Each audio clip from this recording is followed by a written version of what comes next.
Reveille, reveille. Look at us now, tip to tip. Ooh, Jesus. Shout out to Morning Kombat. Do you want a margarita? Yes! My God! To us, doing what we love. But it's time to bang. Oh, yeah. Back from the bird. Back with a bang. It's Morning Kombat, Monday, September 23rd, 2024. And no, I'm not wearing this hat because it looks great on me, right? You know, I'm just kind of stuck in my nostalgia. Hey, I'm Brian Campbell. We have a partner here. His name is Luke Thomas. And we got a great show for you, recapping all things Daniel Dubois versus Anthony Joshua, checking out the latest news in combat sports, and setting the stage for Saturday's UFC Paris Fight Night card with Benoit Saint-Denis. But Luke, that's not what most of the people are here for. Most of the people are here for this inevitably sad announcement that we have. Is it inevitably sad? I think that's the summation of people's guesses on here. Luke, if I may. Oh, you might Very quickly. I, as you know, we already spoke about this last week, and I did address it on my live chat. But unfortunately, I have to listen. You are a loathsome piece of shit. However, well, when I have too many deltas in the show, I tend to interrupt you a lot. That's okay. Listen, we're both guilty of this crime. I wanted to just take a moment to I know I already apologized to you, but on the air, I'd like to apologize to you here for snapping at you last week. Well, thank you. It was unprofessional and shitty, and I want to apologize to the MK fans. They deserve better. You deserve better. Again, we spoke about it already, but well, good timing because our announcement is that we'll be ending this show at the end of the month. No, so don't do that to him. Don't do that to him. We have a big announcement. So sorry about that. Sorry, everybody. Sorry. Yeah, I mean, okay. You had 3 margaritas before and we forgave you. It turned out to be an epic moment in our show's history. Here's the deal, folks. Luke Thomas said he will not say anything until there's something to say. So, Luke Thomas, I want to give you the floor. There's something to say about the future of Morning Kombat. You want me to do it?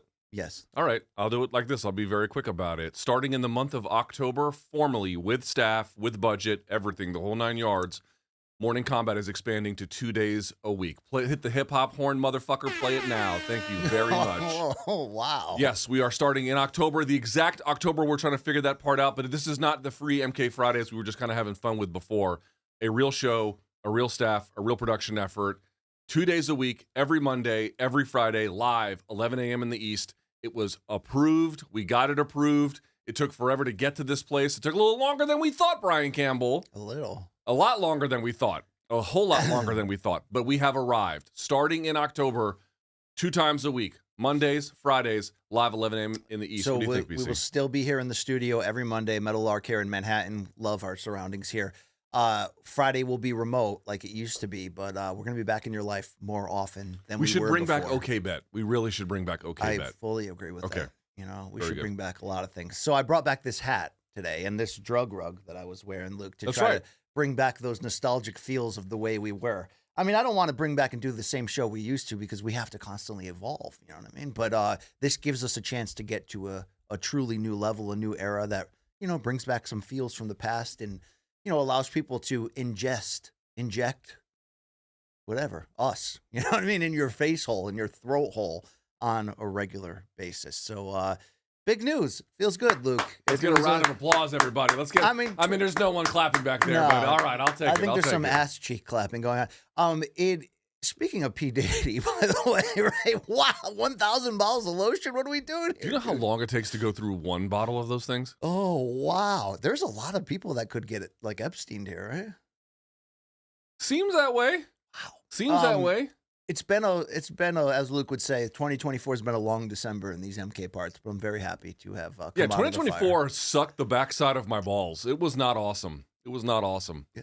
That's very eloquent of you, but yes, that is true. We rise, Luke, like a damn phoenix, right? The MK won't die. It's trying to, but it won't. It's like boxing. Can't save it, can't kill it. It's kind of like your health or your formerly your health, or in mine Hey, as well. I'm on the other side of things. Yes, But no, yes. in all seriousness, this is kind of what the show I think has needed for quite some time. 1 day a week was a good start, but it's not enough. 3 times a week was a lot, and I just don't know if there is. I don't know if we'll get back to something like that. You never know what we could. But right now, we're focused 2 times a week, Mondays and Fridays, starting in October. By the way, that doesn't mean like October 1st. We're still trying to figure the exact date, but we have had it approved from the top. They told us we could announce today, so here we are. So this is not the ceiling for the new MK, but it's a great step forward. It is we'll a huge. continue to rebuild. I don't think folks understand how much of a step forward it is. It's because the things we need to get 2 of these to happen a week require a big change on the back end, and so cautiously optimistic it's going to be real good for us. Yeah. If I don't snap on that at you back end, like on a that fucking low end theory, right? like there. a fucking taxi cab Body driver. for days, right? You ever think about that moment again? Every time I go to that station, I think about that. It's not Newark, Penn, right? No. It's DC, my home station. Yep. It's like that lady she's in there. It's like that lady in London. She'll scan my phone and be like, like she'll do shit like that. That's pretty gross, ma'am. I know. This is an Arby's I'm like, here. dude, this is like straight up sexual harassment. I mean, I don't care. It doesn't like bother me in that particular I've sense. never been but, whistled at, so I can't really. Yeah, I guess there's a certain demo that I've got on lock apparently. Woohoo! So very excited about that. Hold Thank on. you. Let's to back up a step everybody. here. Yeah, please. How are you feeling? Because you went from Canelo Berlanga, which Yeah. as you call Berlanga, Berlanga. fight week. You flew here with your ugly ass luggage. That was Then from here, you flew to Ireland and then came back yesterday. I got back home as AJ was walking. Oh, sorry, to the Saturday. Ring. Yes, you got back As Saturday. he was walking to the ring in Wembley. Okay, and so you had 2 nights at home. How are you feeling? dead and tired Yeah. and used up, but a great trip in many ways. You know, personally, professionally. Yeah, great times. And How was it calling fights in 3 Arena in Dublin, Ireland? Intoxicating would Yeah. be the right word. Yeah. Absolutely. Like I hope, Dude, Dana goes back if there. there's an arena that can make Bellator look good, it's a great arena. You know what I mean? You know, we said this when we met the people in London, and I've never been to Ireland before, but the people in Dublin are awesome. Dude, the Irish? Yeah. The Irish are the friendliest people in Europe. Yeah, they're friendly. They're dirt baggery like myself. You know, like you can just Dude, kind of I'll never- smell it. My on brother, them, you know? my brother lived in London for 5 years, and I'll never forget the first time I visited him. He's like, "Dude, you're gonna find the English are kind of cold."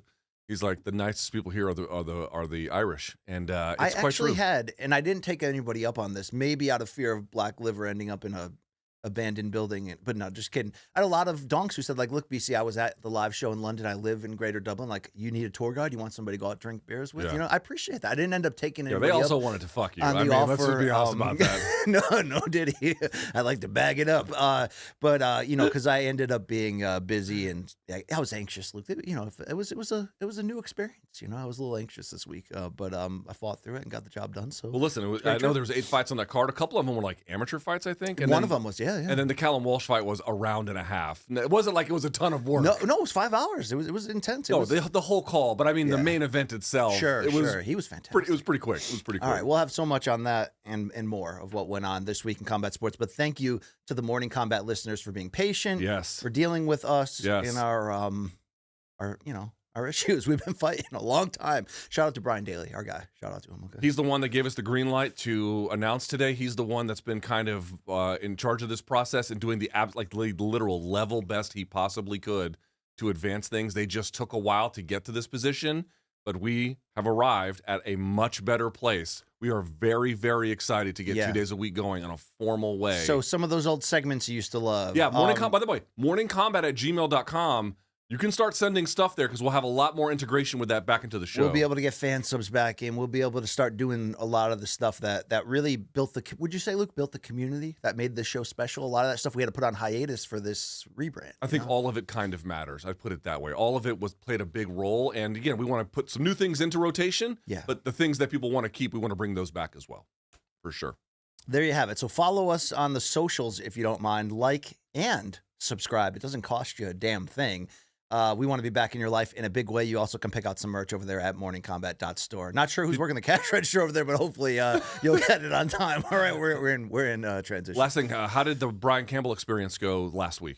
Not good because I broke my audio equipment through traveling so much. So I had a lot of ideas for stuff I was going to film there that No dice? I just decided to shelf. I was also really busy juggling. Not so easy, is it? Not so easy. Well, I mean, I would have been done if I didn't break my equipment, but that But was really like this is what I mean. Like shit breaks, shit gets lost. Yeah, and I ended up going to the store and getting a replacement for like HQ purposes, but I didn't end up doing any more content. I wanted to do it right, so I thought, look, I got a lot going on this week. Let me just press pause. I'm in control. It's cool, right? Yep. It's my thing. So I pressed pause, and we had some, backlog stuff that we published. All right, let's do this show, bro. Yeah, I'm into that too. All right, so let's do it, folks. Thank you for everything. It's time to get into the weekend that was. And topic number one, no surprise here. It's just different, right?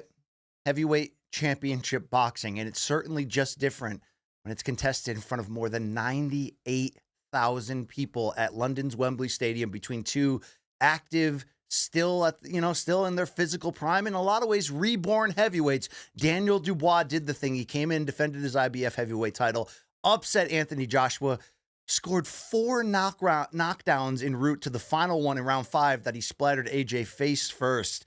So Luke Thomas, for all the talk coming in about AJ's rejuvenation, the 5 days, isolation darkness thing, the knockouts of Valine, of Ngannou, and the newfound mean streak, how badly did we overlook in hindsight that Dubois just underwent essentially the same transition, not just in recent years, but in his last 2 fights? And then when he got the chance, he walked right through AJ in ways we never imagined. I can tell you, I certainly didn't anticipate that. We did know that there had been something of a, what do you want to call, momentum that Daniel Dubois was taking into this fight, because he had beaten Jarrell Miller, and he beat him like in the waning seconds of the final round, like didn't let it go to the judges. In a competitive fight, though. No. Certainly. There was moments of adversity, but he really stuck it to him when it was time to do so. Then you go to the Filip Hrgović fight, and again, he had to face real adversity actually in that bout. Hrgović was tagging him consistently with right hands throughout, but he fought back, and I think it ultimately was stopped on cuts. I forget which round in the end. So he had some momentum, but at the same time, questions still lingered about him. Less so about being a quitter, but like, hey, did Hrgović really look the part? Sure. And Miller kind of fades because he's a big old boy. He's been off a long time, yeah. Just eating a lot of Jimmy Dean's breakfast sandwiches, it looks like, down there. Laced with PEDs. Laced with PEDs. But I do like Big when Baby he's not Miller. robbing car dealerships. All he right, has a lot of all right. challenges. I'm just pointing out there were reasons to kind of undermine him. And then you go back to the Usyk fight, and you're like, okay, it was on the belt line. Was it low? Was it not? But then he gets stopped ultimately in the end. On a jab, he got stopped, to be Sure fair. did. So the point being was, you felt like Dubois could make it fun. You felt like Dubois could make it competitive, but I don't recall hardly anyone seeing that he would go in there and steamroll Joshua. But BC, when you go back and you look at it now, was it fair to call him a quitter in the Joyce fight? Probably not. Certainly not. No, what did he have? Double eye fracture. Right? We're talking, I read up on this. He had the kind of fracture that could have resulted in him losing eyesight if he actually had not stopped when he did. So that's part of it. And you go back and you look at some of his other performances, and they weren't like super clean all the way, but there were seeds of things being put together. But there are 2 differences that really need to be pointed out. We'll talk more about the second one here, I think, a little bit later in the show. Number 1, after losing 2 fights to Usyk, the recovery tour of Joshua was not nearly as good as I thought it was. You had Otto Wallin, who at a moment in time gave Tyson Fury a tough fight, but probably wasn't really all there. You had Francis Ngannou, who certainly was just not up to the challenge on that. We all love Francis, but we saw how that fight went. We thought he would be after that Fury fight. Remember that? We forget about where we were mentally. So there's a few different like narratives that were competing that made us think that way. Who else did he the guy that Wilder laid out? The Viking. Jermaine Franklin was the first one back, but there was another one. Helenius. Yeah. And he ices Helenius in the 7th round. That was a vicious KO. You're right. Franklin was a decision. And so we thought after the Ngannou fight, okay, he's fully back, he's fully there. But the reality was 2 things. One, matter of factly, the wins that a guy like Dubois had since his rebuild were significantly better, right? And then on top of it, 27 years old, Daniel Dubois, 27. On October, AJ is going to be 35. With more mileage, to be fair. Much more mileage. And so the reality ended up being, was there something of a recovery from the Usyk fight? The Usyk fights, probably. But this guy is surging, and it took us this moment in time for us to recognize AJ's rebuild wasn't what we thought, and Dubois' ascendancy is at this point, BC, undeniable. And obviously the performance he ended up showing how could you have seen that coming? Because we hadn't seen that despite kind Sergio of Mora missing. predicted it. He did. Sergio Mora of the Zone was one of the rare people who did predict a Dubois knockout or even a Dubois win in that regard. So look, Dubois was only about a 3-1 underdog, so it wasn't like people weren't giving it a chance. We didn't end up getting to really preview this fight, but I would have told you ultimately that he's going to have that puncher's chance. But Luke, you know what? Hakeem Dermish of CBS Sports HQ Friday night when I did a hit with him he said, "Look, BC, isn't this the case? You're telling me that this is going to be a competitive, fun fight," which I thought it was going to be, but I think a lot of people, I thought AJ had that meaner streak at the moment, was riding what I thought was more momentum. He said, "Isn't Dubois in some ways just a younger version of what AJ brings to the table?" And it's not a perfect comparison, but in some ways he's 7 years younger with less mileage. He's the same size, basically 1 inch shorter, not as good of a boxer as AJ, but still can hurt you with both hands, still is a formidable force. But dude, I've never seen him fight exactly like that. He was, he said afterwards in the press conference with Dubois, he said, like, no matter what was going to happen, I wasn't going to be denied. He came in with that almost sociopathic look on his face that, like, no matter what, I'm going to walk through this guy. But look, when you look back on how he did it, him jumping on AJ right away with not only big shots and big right hands, but short, perfect timed right hands, just cutting and chopping down at him. It put AJ, I think, early on in a case where it was almost fight or flight survival from the start, and that broke down his defense. Look, this is ultimately the finish here in round 5. And what made this finish crazy was AJ hurt Dubois, and you thought he was coming back. Okay, but dude, I know we have to talk about this, and again, I'm sorry to cut you off, but okay, let me pitch it back to you because I really want to get to this. I want to talk about how great Dubois was, and I really think the reality of why he did so well was a function of his jab. His jab is powerful. He was consistent with it. And I went back and I did a tape study. You can check it out on my YouTube channel, youtube.com/Luke Thomas. He varied up the timing on it, and then he would double it up later. So for example, how many times did you see Joshua just get hit clean with a jab?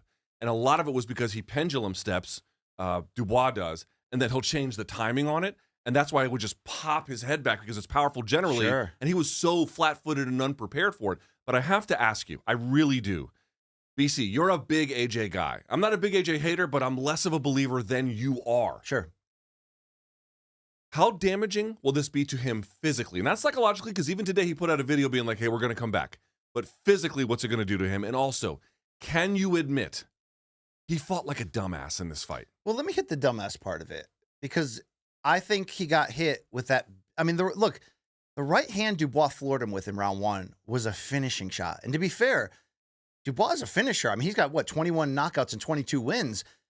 Everything AJ got hit with was not only a finishing shot, but he would get up and shake it off like nothing happened. So I get that the knee-jerk reaction after what was largely a one-sided demolition. I mean, look, this was a fun fight, fun event, reminded you why heavyweight championship boxing is different and the best thing going in sports and life, really, if we're really thinking about it sometimes.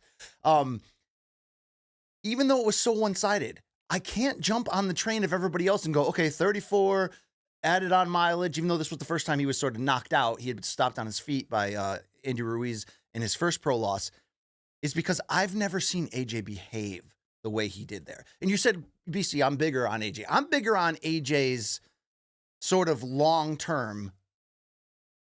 I'm not disaware that he's vulnerable. And I think that was such a smart strategy from Dubois to just attack him and make it a firefight right away. Don't allow AJ, who is, I think, slightly a better athlete and certainly a better boxer than Dubois, don't allow him the time to bank some rounds and build a momentum and a flow behind that jab. He came right after him, made it a fight. Brilliant. And I think a lot of that, AJ's really his technique just falling apart and backing up with his, arms down and his chin up became a function of getting hurt early. But I'm not going to join the chorus of saying, oh, AJ's done, he'll never be the same. And I get why everybody had that knee-jerk feeling. Just like we have a knee-jerk feeling to, in some ways, discount the recent knockouts and wins and go, okay, maybe we bought too much into the AJ rejuvenation theory. Look, we were essentially, every writer was writing in their head what the post-fight story was going to say, because it was going to be the culmination of AJ's great comeback to where now he's going to get back the belt, be in the title picture, and whether it's Usyk or Fury coming out of December, he's going to have a good chance of going in there and doing something because he's finally different. He's a badass. He's willing to take it to people, which almost hides to some degree the vulnerabilities that have always been there for him. He's a little bit chinny. He gets back up, but he's a little bit chinny, and who isn't at heavyweight when there's these super heavyweight hulking guys. But the reason why I won't throw in the towel, really why I say not only should we do the rematch, but I almost might even like AJ's chances on a sneaky way, is because AJ has never behaved like that. He behaved like Vladimir Klitschko behaved against him in their 2017 slugfest in the same stadium. That's one of the great modern heavyweight title classics where Vlad, despite his greatness in his run, we said, well, look, once you find his chin, you can get him. And he's not the kind of dude that's going to get up and keep fighting. In that fight, he couldn't stop getting up and keep trying, and eventually took AJ brutally finishing him to end that.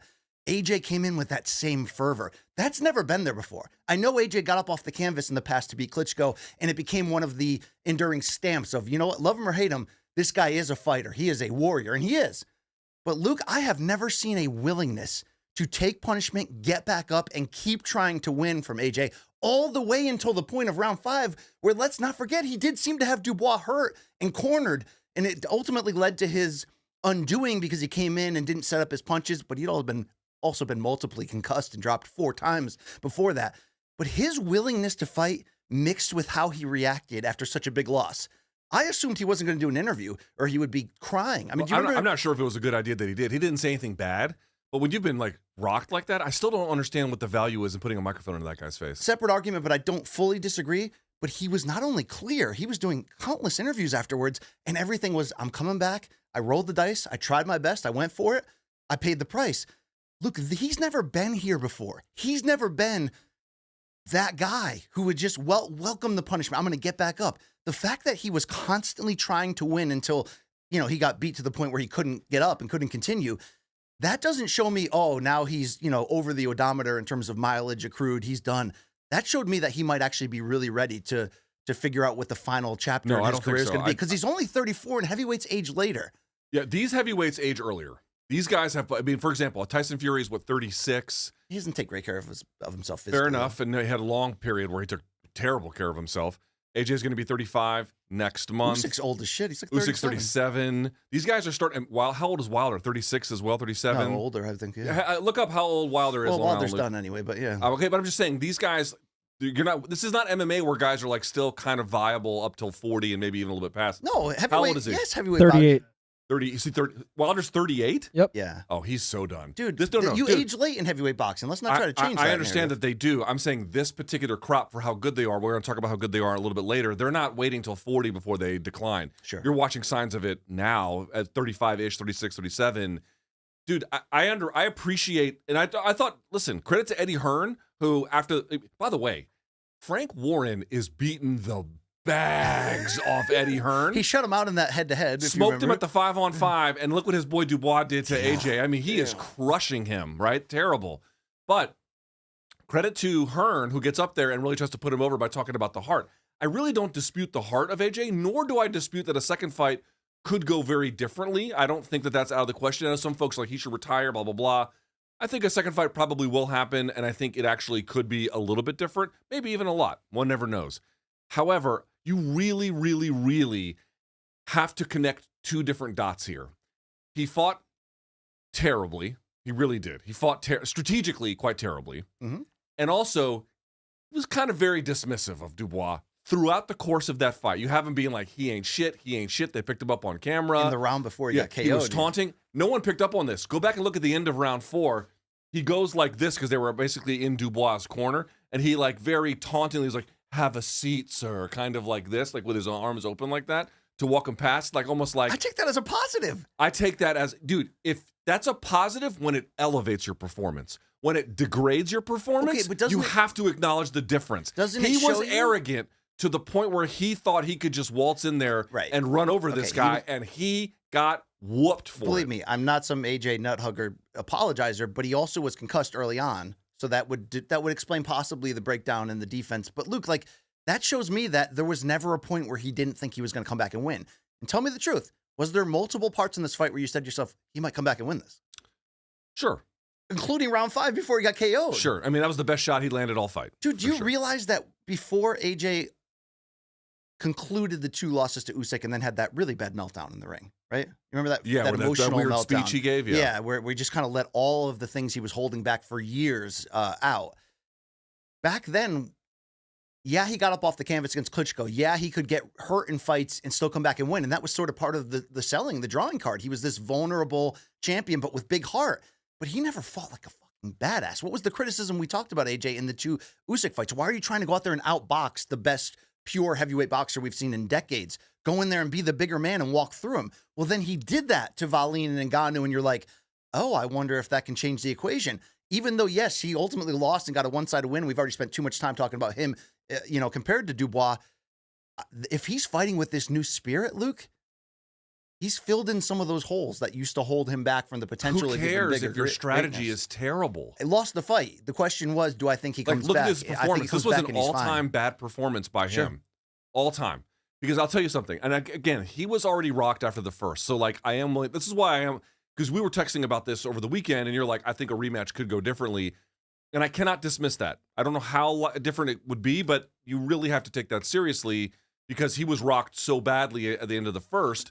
But, dude, there are three really consequential punches in this fight. The one at the end of the first, obviously the decisive knockout blow, but the fucking punch in round 3 where he overshoots with the right and then rather than rolling under or like pivoting out, just fucking stands up and gets lit on fire. He was concussed by Dubois. Dude, it's like one of the most elementary, terrible mistakes. So there's one of two explanations. One, he was just not there and his body was just reacting, which I think is probably the likeliest one. Or two, he forgot how to fucking box. Like, I don't know what that was, but it was terrible. It was terrible. You have to reconcile at some point whatever attitude he brought to this fight did him no fucking favors. Zero. It did you favors as a spectator to watch him. Let me be clear, not discounting his heart at all. Eddie Hearn was totally right about that. I fully acknowledge he got up and tried to really be like, okay, next round. But dude, if you fight terribly, all the heart in the world means fucking nothing. Yeah, but I think in the past, for as great as his ambition was in the ring and as great as his skills were, and let's not, disrespect him. He's got a great resume, and for a guy who came to boxing late and looks like he should be playing linebacker in the NFL, I think he's really turned himself into something. Look, he was never willing to act like this. He was never willing to behave like this. He was never willing to be this absolute badass. I think that, again, I just think that's the power and the spirit behind I can't count him out. He got into a gunfight and he got, but he never stopped trying, and I think that wins something over.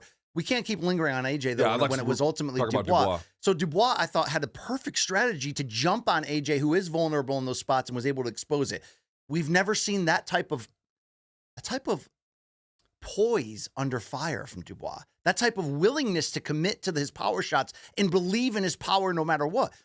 I asked you off the top of what we missed, and I think we missed that we had the right narrative coming in. We just had it attached to the wrong fighter because Dubois was the guy who really rebuilt himself after we counted him out so many times. But he really put in the work behind the scenes. That plays into this just as much. He wasn't that type of combination puncher before this. I fully agree. I was blown away by watching his performance. I want to say a couple things about him. Number one, the strategy I agree with is huge. I mean, taking it to AJ from the word go was the right decision, and his ability to execute on the game plan, incredible. But we got to say something else. 98,000 people in attendance in Wembley Arena, 98,000, and you would have thought there were 9 people there, given the poise of Daniel Dubois, like it didn't even matter at all. He is supposed to be starstruck in this moment. How many times before Saturday had Anthony Joshua done a stadium show? 5, 6 times? Something crazy, setting British boxing records for attendance. This was another one he did. And by the way, that's another credit to Joshua, like how important he's been, no doubt, as an economic driver of that scene in boxing more generally. But I thought that Dubois, who we covered one of his fights on the Jake Paul card, granted that was a while ago, but he was just, I remember we talked about him. He was like, he's a good prospect, kind of a donk. We'll see how it goes. In the lead up to the fight and on Instagram, he's pulling ChatGPT prompts out and then pasting them onto his account for the posts he's putting up, just like a total fucking donk. And then he goes out there absolutely ice fucking cold, like there was nobody there, like no one was watching other than his own fucking trainer, and put it on a mountain of a man who, by the way, he's also British, and it felt like he was in the mouth of the lion here. And so I just want to say, you're talking about Anthony Joshua's poise to get off the mat, which I echo. But the what do you want to call it? The moxie? The moxie, but more than that, just the absolute certainty Yes. by Daniel Dubois that he belonged there, and he was about to put it on this guy in front of the largest crowd, I think, in British boxing history. It was. Is remarkable. Let's go to the soundbite, Long Island Luke, of Daniel Dubois afterwards. People are ripping him for this, but like you can see in his face, he had an unnatural level of like psychotic focus for this. I've only got a few words to say, man. You know, are you not entertained? Are you not entertained? Like the moment never seemed remotely too big for him. Nothing, not even like close. nothing shook his confidence throughout. That takes a cool customer, and that's not the same guy who lost to Joe Joyce or even lost to Usyk, to be fair, even though his performance in that ages better, just like the win for Usyk ages better, of course. So this is what I love about this performance, because on part of it is because I think AJ had a bad strategy. And again, even if you discount the third round, he should not have been hit as cleanly as he was in the first round by that big punch, which he may have never recovered from. But it is also true that Dubois' strategy in this fight was fantastic. His execution of that strategy was fantastic by pushing behind the jab, obviously then changing the rhythm of the jab, then doubling up on the jab, and then throwing those right hands behind it, making, by the way, what did you always see? Backhand, rear hand parry from AJ, and then his other hand would come out. So BC, where was the right hand coming from? Right over the top of this. He got hit with that multiple times. They audited this fucking guy. Yes, they did. Daniel Dubois and his team, they audited Anthony Joshua, and they had him dead to rights, even when, by the way, he gets rocked with a vicious shot that Anthony Joshua lays on him in the fifth. Like that was, I thought that might have been the beginning of the end, because you saw Dubois wobble. What did he redo? Or what did he do?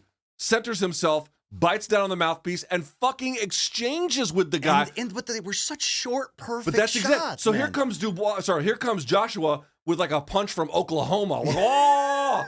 And Dubois just came with a little short one. By the way, on my breakdown, you'll see it. That exact sequence happens in the fourth round, but Dubois didn't land quite cleanly. Boy, he landed cleanly this time. I just want to say, for as much as you can pick on Joshua for not doing what you know he could probably do a lot better, win or lose, he could do it better.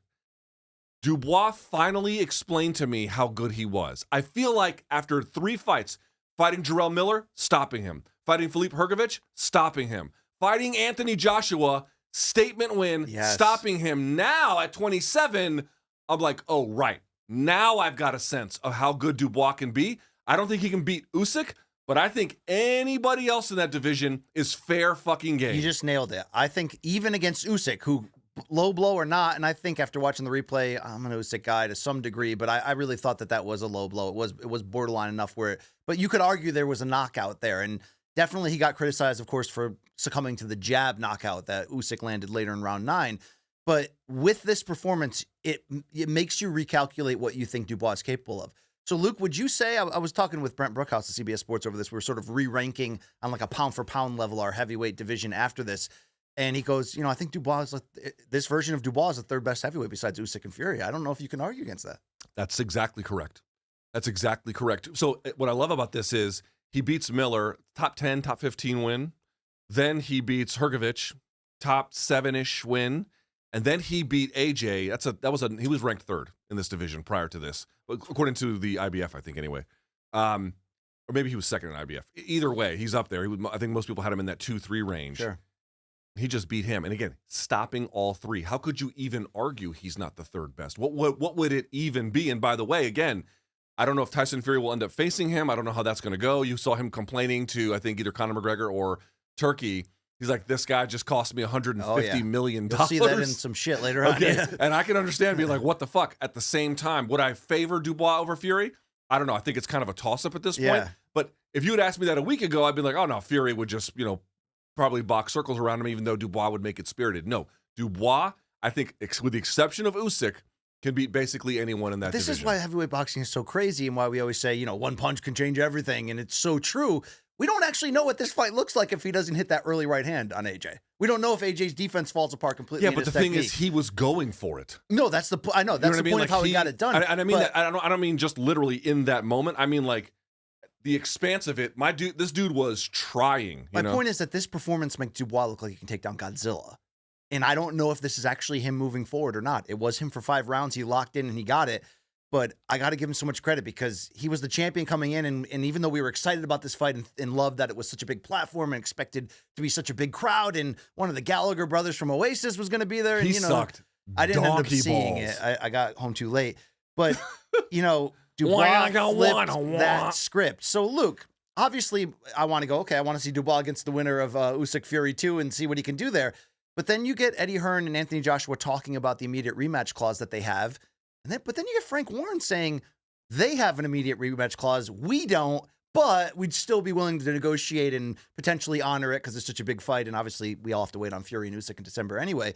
I don't know how that makes sense because, if AJ's the star coming in and he gets just because Dubois didn't have one doesn't mean it cancels out AJ. Notwithstanding, we think they're going to have to do it again. So let's hear AJ talking about his future, where knee-jerk, a lot of people thought he should retire right there, but I didn't hate what AJ's saying here. I wanted to say a few words. Firstly, always walk with your head high. We took a shot at success and we came up short, unfortunately. We rolled the dice, man, for the third time. That's 13 world title fights. Not everyone's been successful, but everyone's been fun and entertaining. We're trying to create history for British boxing, and I think we're doing that. And also, I appreciate all the press, media. The fans aren't here, but I thank them through you guys. I'm sure you guys will let them know that we're appreciating their support. And probably you're asking, do I still want to continue fighting? Of course I want to continue fighting. That's what I said is, we took a shot at success and we came up short.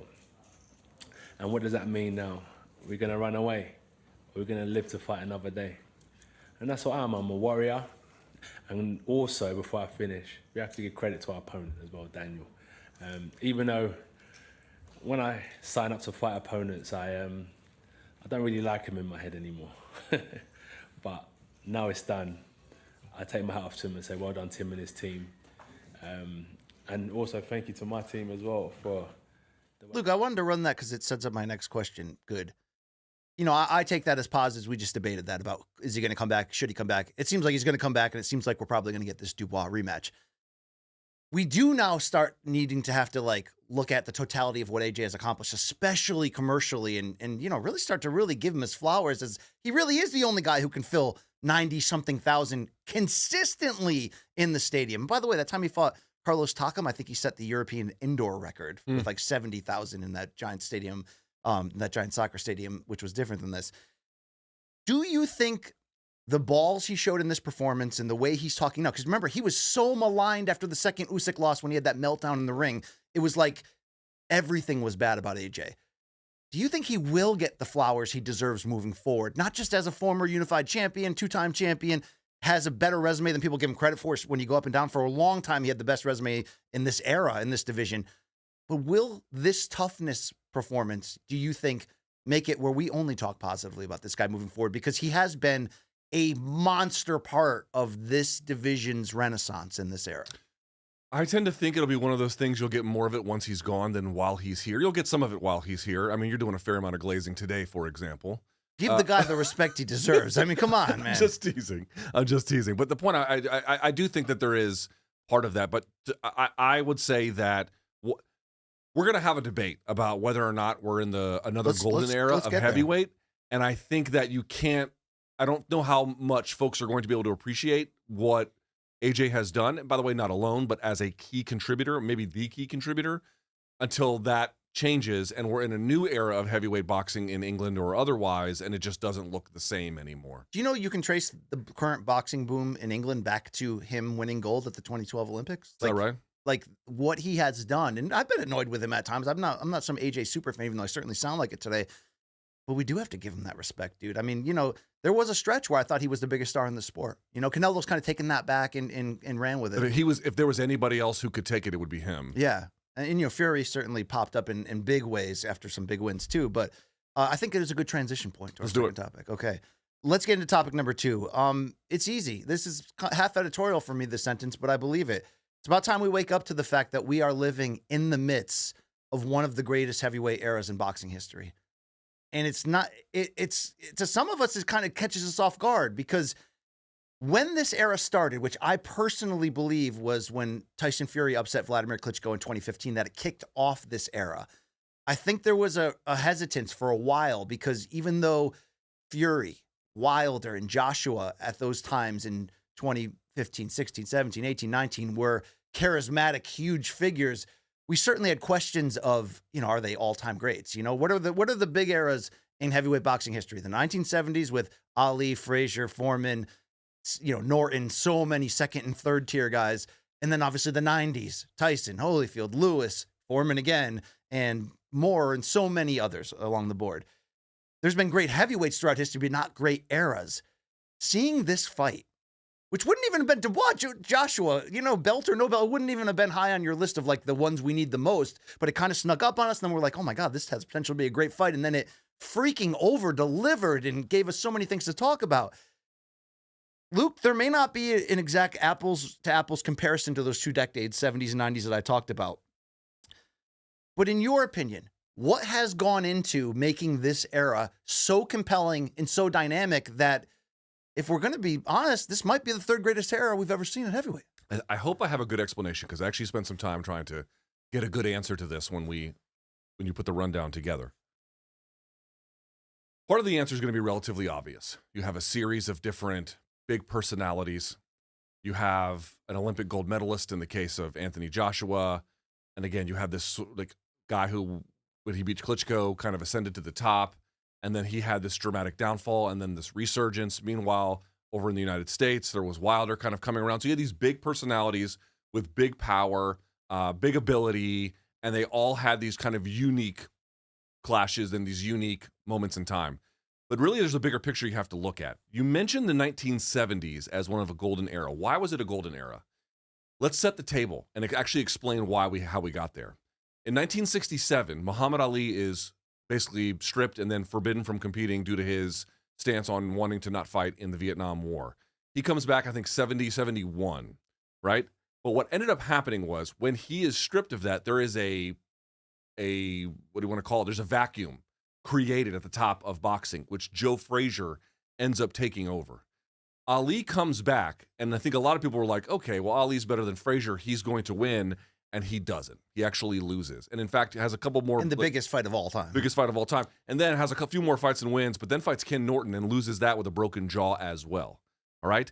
But, and here's the big but, not only does he eventually get some redemption over Frazier and Ken Norton again, but all the while, George Foreman was coming up as an unstoppable force. He destroys Joe Frazier. He destroys Ken Norton, which sets up the Rumble in the Jungle.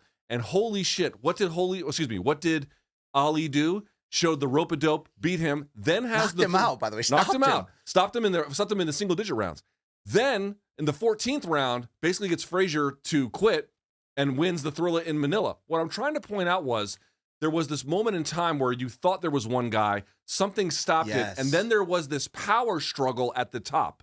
What we have now are these big personalities and these big bodies in Fury and Wilder and AJ. We never mentioned Usyk, by the way. He was the best. I'm going to get to that. He was kind of that one force who comes through, and you didn't see him coming. A cruiserweight coming through and just slashing through the Olympic gold medalist and this gypsy boxer who's 6'9", and then this guy who's an all-time puncher from the United States. Yes. This is why it's one of those era. Big personalities, yes. Big power, yes. Big ability, yes. Surprising storylines and surprising outcomes as there's a battle for supremacy, all the while at the top with huge drama, huge stakes, historic success in terms of what a guy like Usyk has been able to do. I'm not telling you that the present is as good as the 1970s. Sure. What I'm trying to tell you is I can hear the echoes of how it all came together. You're seeing some of the same dynamics all play out today. The knee-jerk thing is to say, okay, but this crop doesn't compare to the 70s or 90s, because when we're mentioning the names, we're literally talking about first ballot Hall of Famers across the board. But it's catching up. Usyk is an all-time great. Like, there's no question about it. Tyson Fury is an all-time great heavyweight champion. He maybe doesn't have the long succession of wins due to his, in and out of the sport and all that, but it's sort of one of the most unique champions we've ever had. Wilder will have a place in history for as limited as he was in what he accomplished. He's got a ridiculous amount of title defenses, by the way, Wilder does. And then you got AJ, who's the biggest star in the sport, filled stadiums and won the title 2 times. Who knows? Maybe he wins it a third. But I think what enters this era in the conversation is the depth. It doesn't have the depth of the 70s or the 90s. But what the sneaky part of what made those eras great, along with the fact that they're fronted by 4 or 5 Hall of Famers, like iconic guys. I mean, the 90s was just ridiculous.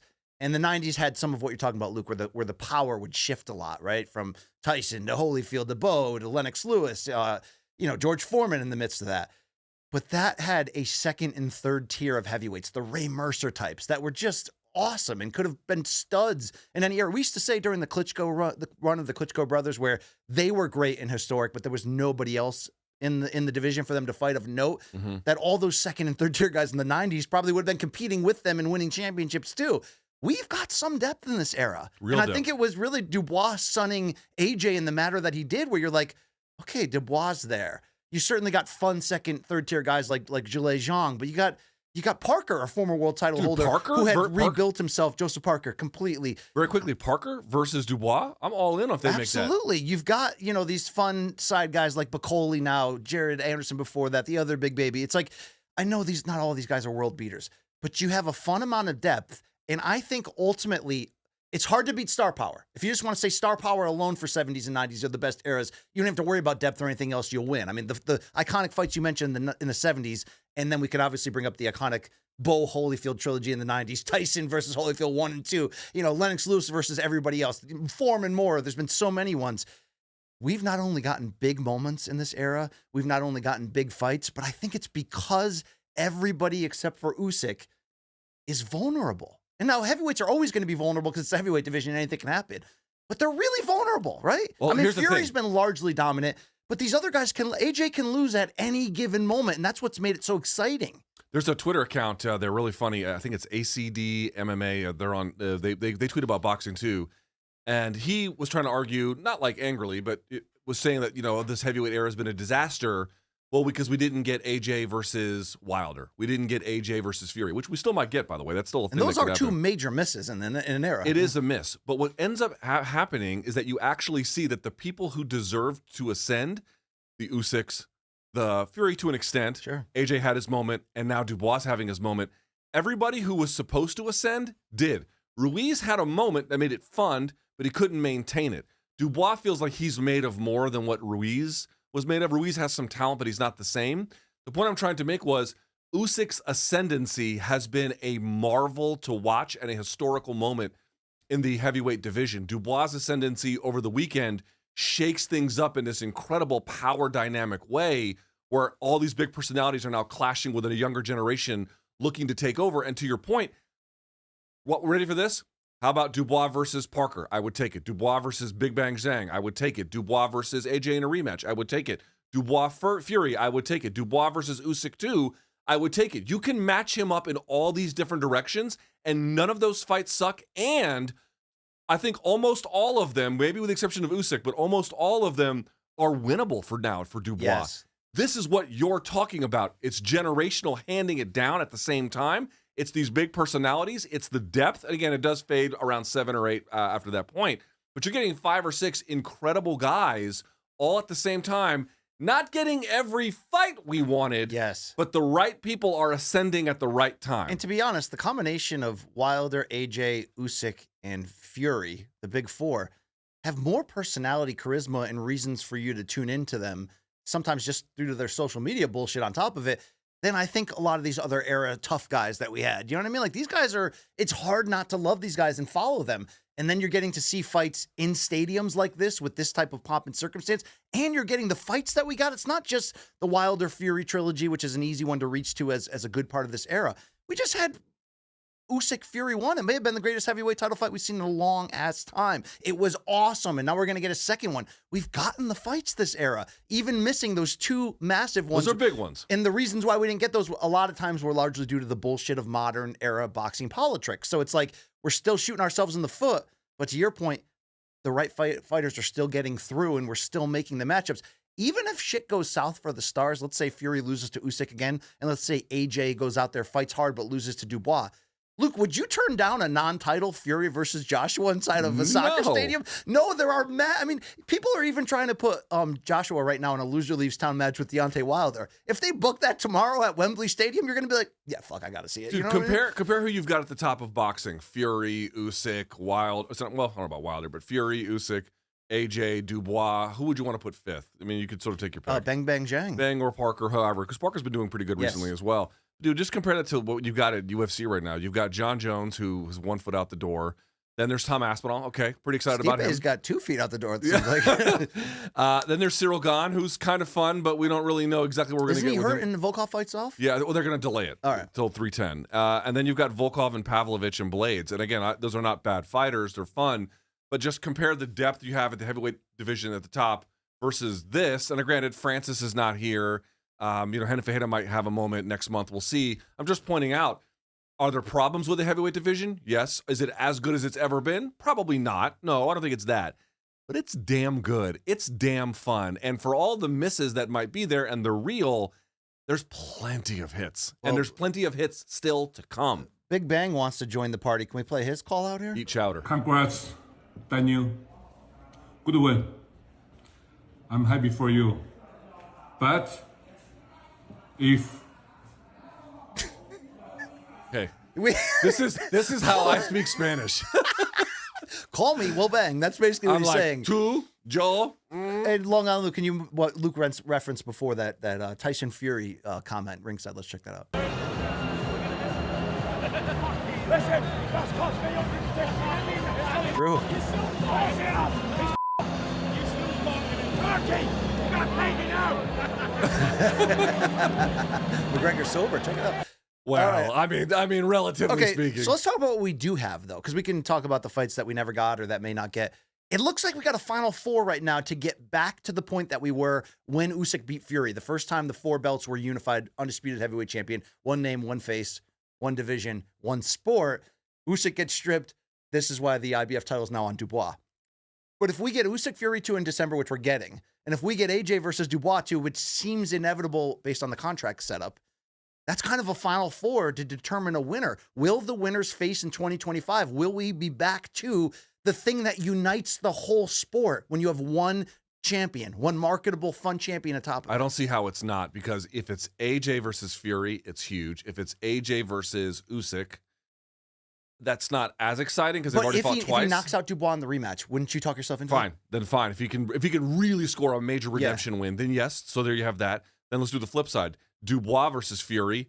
I don't know if Fury would want it, but I would certainly take it. Fury versus Dubois 2. Sorry, Usyk versus Dubois 2. I would definitely take that. Like, there's no permutation that isn't for big stakes and or is a big fight. It's just a question of whether or not the principles involved can be coaxed into making it. And anyone that's like, oh, I don't need to see, Usyk versus Joshua again, even under that circumstance, isn't there a way we can talk ourselves into that idea that AJ just fought the wrong fight twice against Usyk? What if he came out there and tried to physically body him? Is that even possible? No, fuck all that. All right. It's fun. That's the whole point. Let's keep the show It's a great era and enjoy it while it's here. moving. Speaking of boxing, but with an MMA twist, Dana White had a big weekend. So did I, by the way. Friday night, Callum Walsh delivered a second-round knockout of Przemysław Runovsky on UFC Fight Pass. And for the 12-0 Walsh, it was his first fight on Irish soil. The 12-0 Walsh. Irish soil. But Dana White made much bigger headlines through this. Particularly, he did a media scrum after the weigh-in on Thursday with the Irish media and a Q&A where he said some things about the idea of him getting into boxing on a serious level. I know we've been teasing it. He's been teasing it. We've been talking about it. But Long Island Luke, can we go to the videotape first of what Dana said? There will be some big announcements soon. And let me tell you, if you know anything about me and you go back and look at anything that I ever said, I never say anything that I don't do. Ever. I've never said that. And we've been kicking the whole boxing thing around for a long time. You've never heard me commit and say, I'm in. I'm in. Wow. So Luke, he would go on to be asked at the same Q&A, like, what role will you play? And here's what he said. He said, I'm HBO. That's the way I would look at it. So Luke, given Dana's teases of late that a partnership with Turki Al-Sheikh next year could be in the works for UFC/Zuffa/TKO/Endeavor.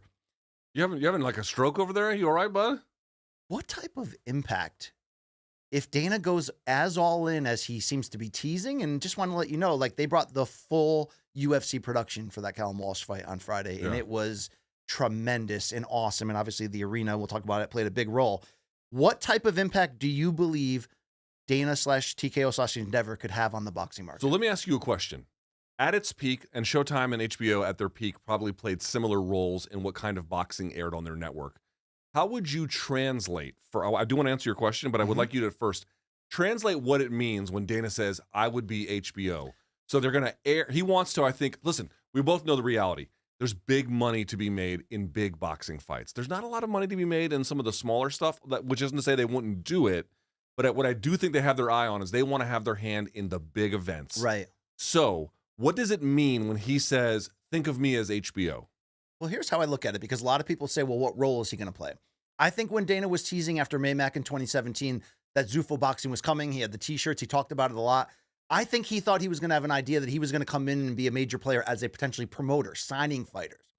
Maybe he found out that it wasn't as easy to break in. As he says, none of these guys wanted to work with me. But the market is not only so different right now, and then you've got Saudi Arabia and Turkey Al-Sheikh to potentially bankroll it, that if he's saying, I want to be HBO, then Luke, the previous era, the Mayweather-Pacquiao era, what led to that fight, right? The aughts. And even in the late 90s to a large degree. People miss those days because even though Showtime was there and they were always a strong either 2 or 1B at different points, HBO was the top shelf in boxing. HBO was where regardless of promotion, it wasn't as much back then about a promoter signs an exclusive deal with a network. That wasn't always happening. It was more about no matter who's promoting, if I get a fighter that becomes a champion and becomes super huge and marketable, inevitably he's going to go toward HBO and we're going to make the big fight there. Now, obviously at times Showtime would compete when they had Don King in particular. They would really compete to try to pull some of those big fights over. And sometimes I think Showtime actually regained control, particularly in 2013 when Floyd and PBC moved over there. But at that point, HBO was not tied to necessarily two specific people. It was almost this island of elite boxing. If a fighter gets big enough, if an event gets big enough, it's going to be here on HBO pay-per-view.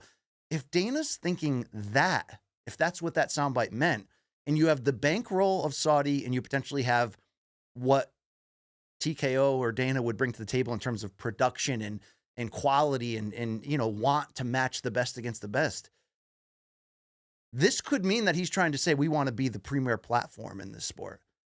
And that does change things, because I don't know if the Turkey League's going to work. We don't know if that's just a report that we read in Reuters or New York Times. So would they air on Fight Pass? I don't know that. I don't know. I mean, there's so much that we don't know, and obviously I'm not privy to it, having just announced that card. I have no idea. But I wonder, him saying I'm HBO, I think that means it's not necessarily about him signing fighters, but him creating the largest platform for Turkey's money and the big fights and the other promoters have to come to him. So does it, let me follow up here. So does that sound to you like Dana wants to battle DAZN? Because right now it does feel, I don't know what Top Rank's future on ESPN is. I mean, it could be more, I just don't know. DAZN feels like, in the absence of Showtime now, like they've kind of become the premier boxing platform. They're doing the biggest fights. Yeah, for sure they're doing the biggest ones. With some exception here, they're obviously PBC on it with a Canelo or Gervonta is doing big stuff. But he's going at them.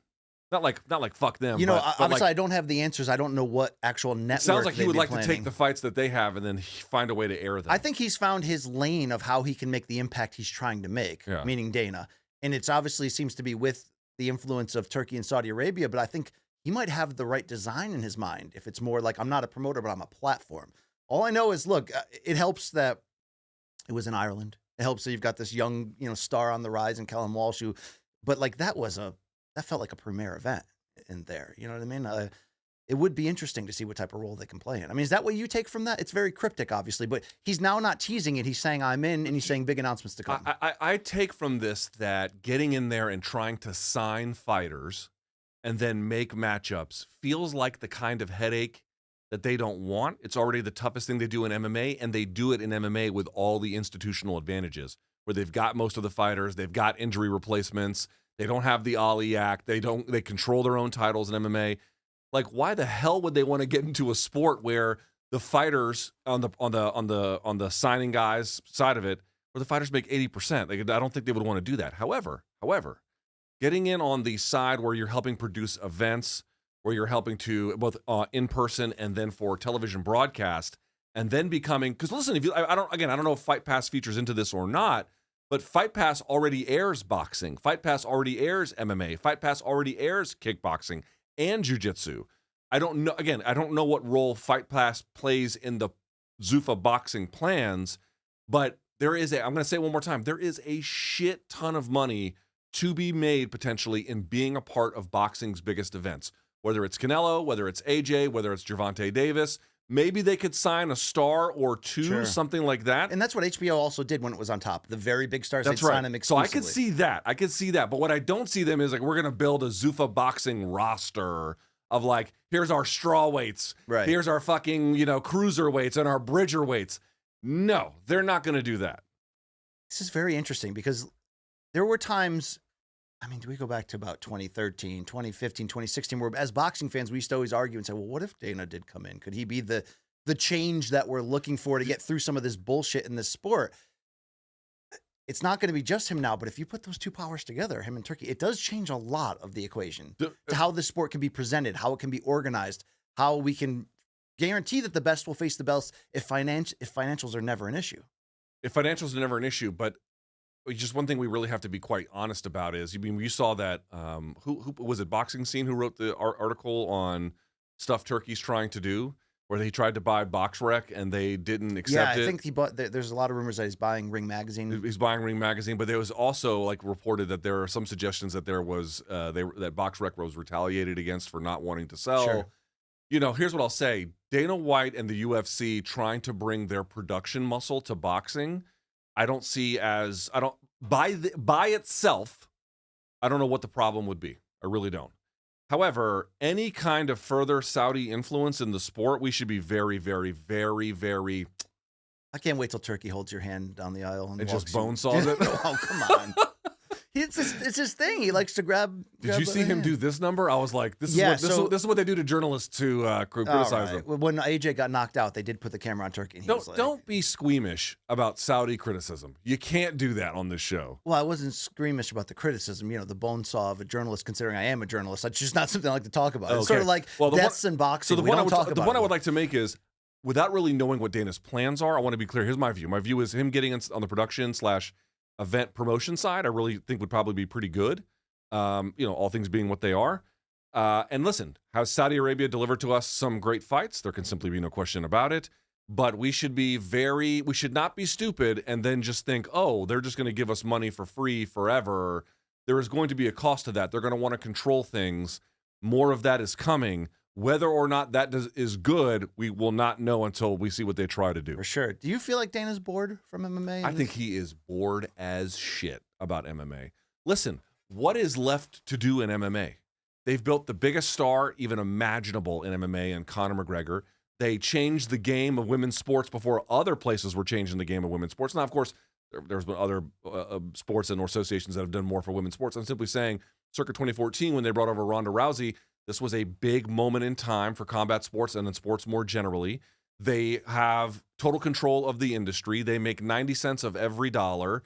They went to the Sphere just to fuck it because they could. I mean, I know it was because of the whole Canelo thing, but you know what I mean? Like, what is left to do?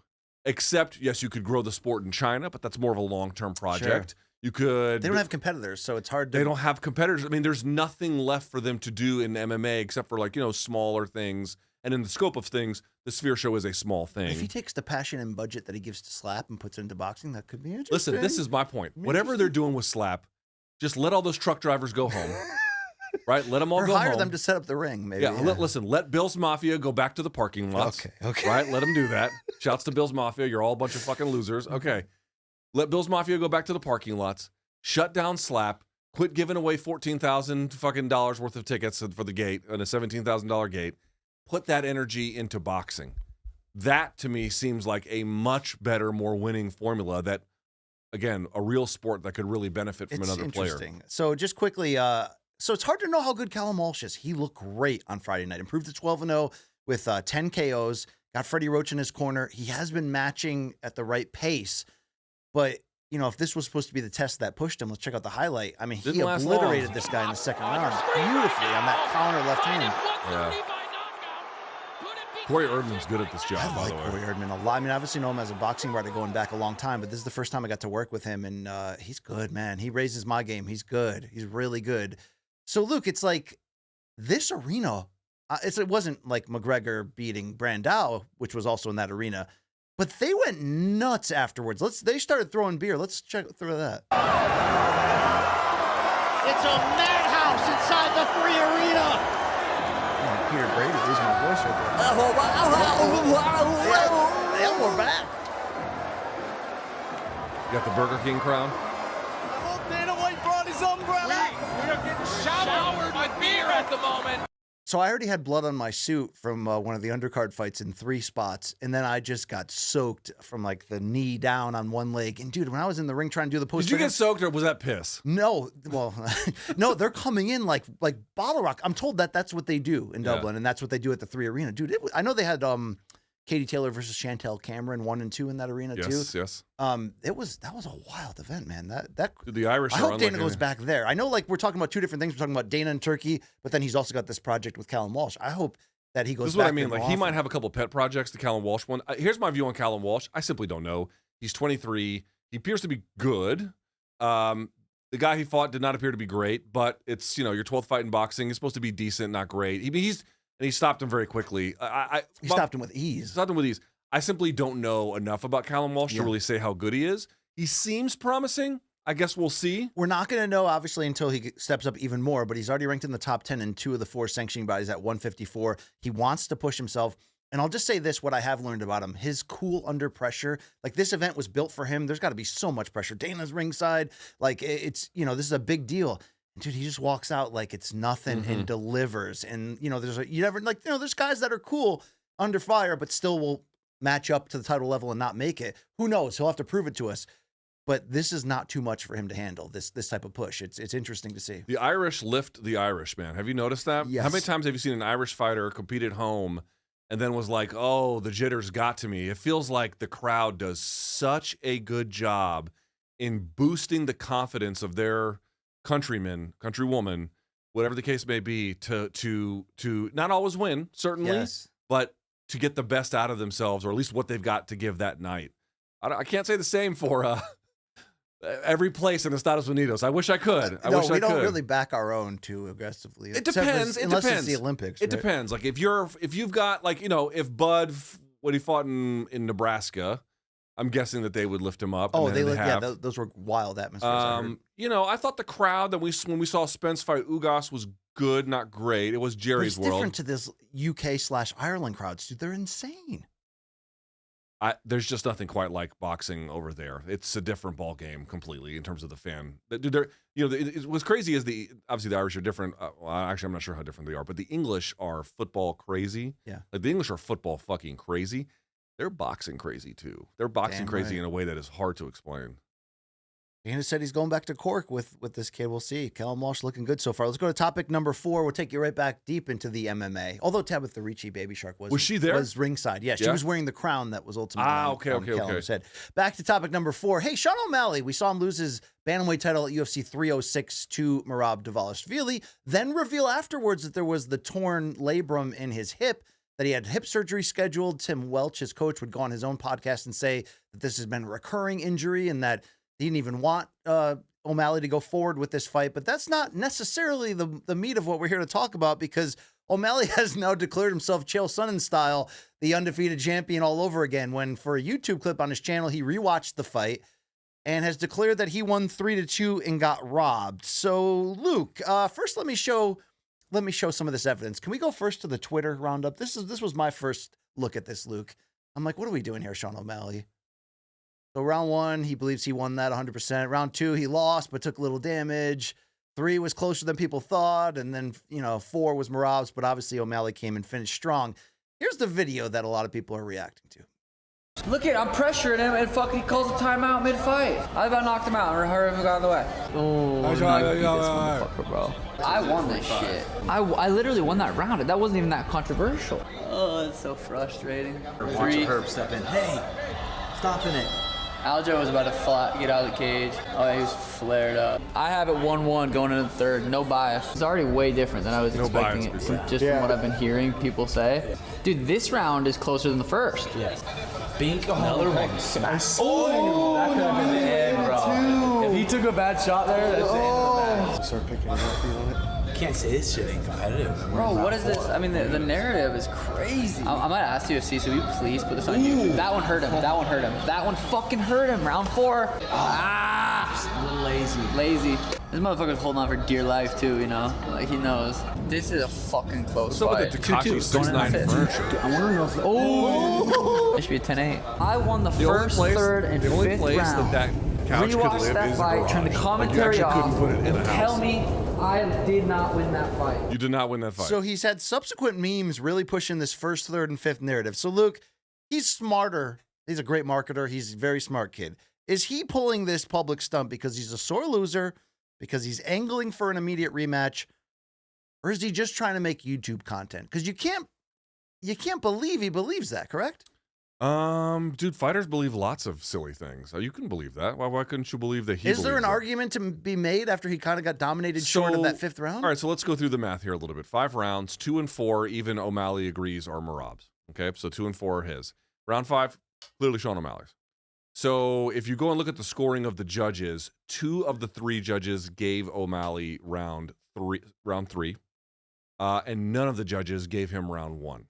So really the only rounds you could look at as toss-up rounds would be 3 and 1. So I actually went back and I watched them. 3, you could score for O'Malley. I don't think that's crazy. That was competitive. It was certainly competitive. You could do it.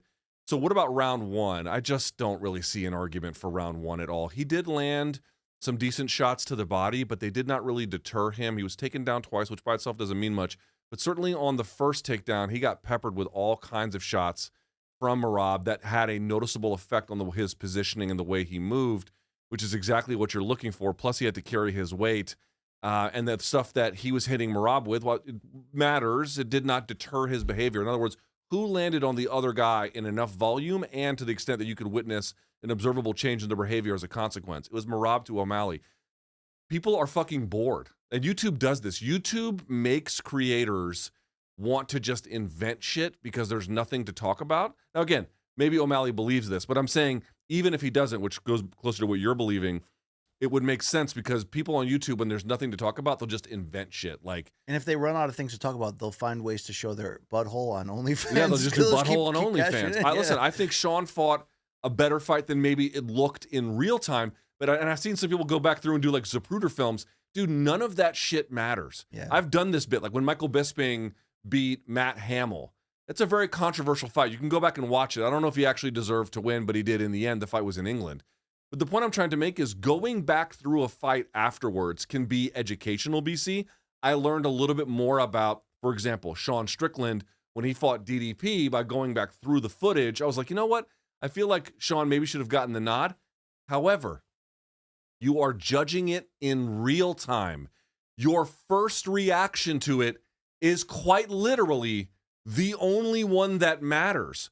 So even going back through and doing like a granular detail still kind of shows Merab won, but more importantly, that way of examining a fight after the fact, I'm not saying there's no value to it, but there is no value to it as it relates to scoring, the way in which you observe and process a fight in real time. Remember, guys, how does scoring work?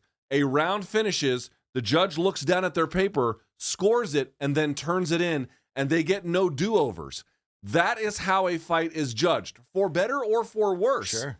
Under that circumstance, BC, and watching in real time, there's an obvious case for Merab, and a secondary method of going through it very carefully is nothing for scoring. It is irrelevant for scoring. It means absolutely nothing in the end. Yeah, I don't disagree on so like that. from a process standpoint and in just a meritocratic standpoint, the argument for Sean winning round 1 and even to an extent round 3 is fucking shitty. It's bad.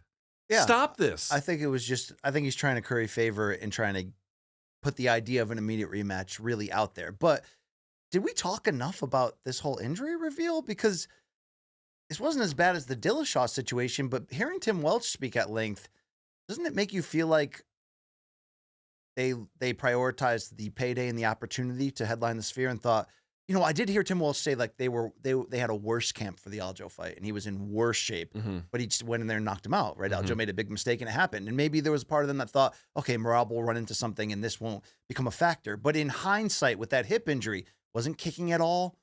Takedown defense was... He did kick a little later. And now he threw a spinning kick. Oh, went to the body. Yeah, sorry. In round 5, when Merab was tiring down and he can land that. With a healthy hip, is he better at takedown defense against Merab in this situation where he had nothing? So I think, do you think that he was content? Well, if I lose it, that's fine. I get a break. I'll get the surgery. I still got the money of the Sphere. Is that just to blame of the structure we live in? Where I don't blame Dana and UFC for this because you can pass the medical test without revealing these things. Well, I mean, again, people are like, how did the doctors miss this? Guys, if I go to the doctor and I have no observable injury and I just lie to them, how are they supposed to know what you have?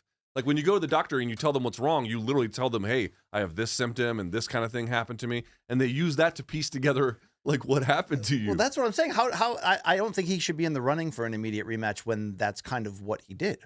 Unless you just make the argument that they're always banged up. Well, they all do that. They all lie to the doctors. So I don't know really how you want to adjudicate that. I take your point, but I don't really know what the right answers. But I was just going to say this.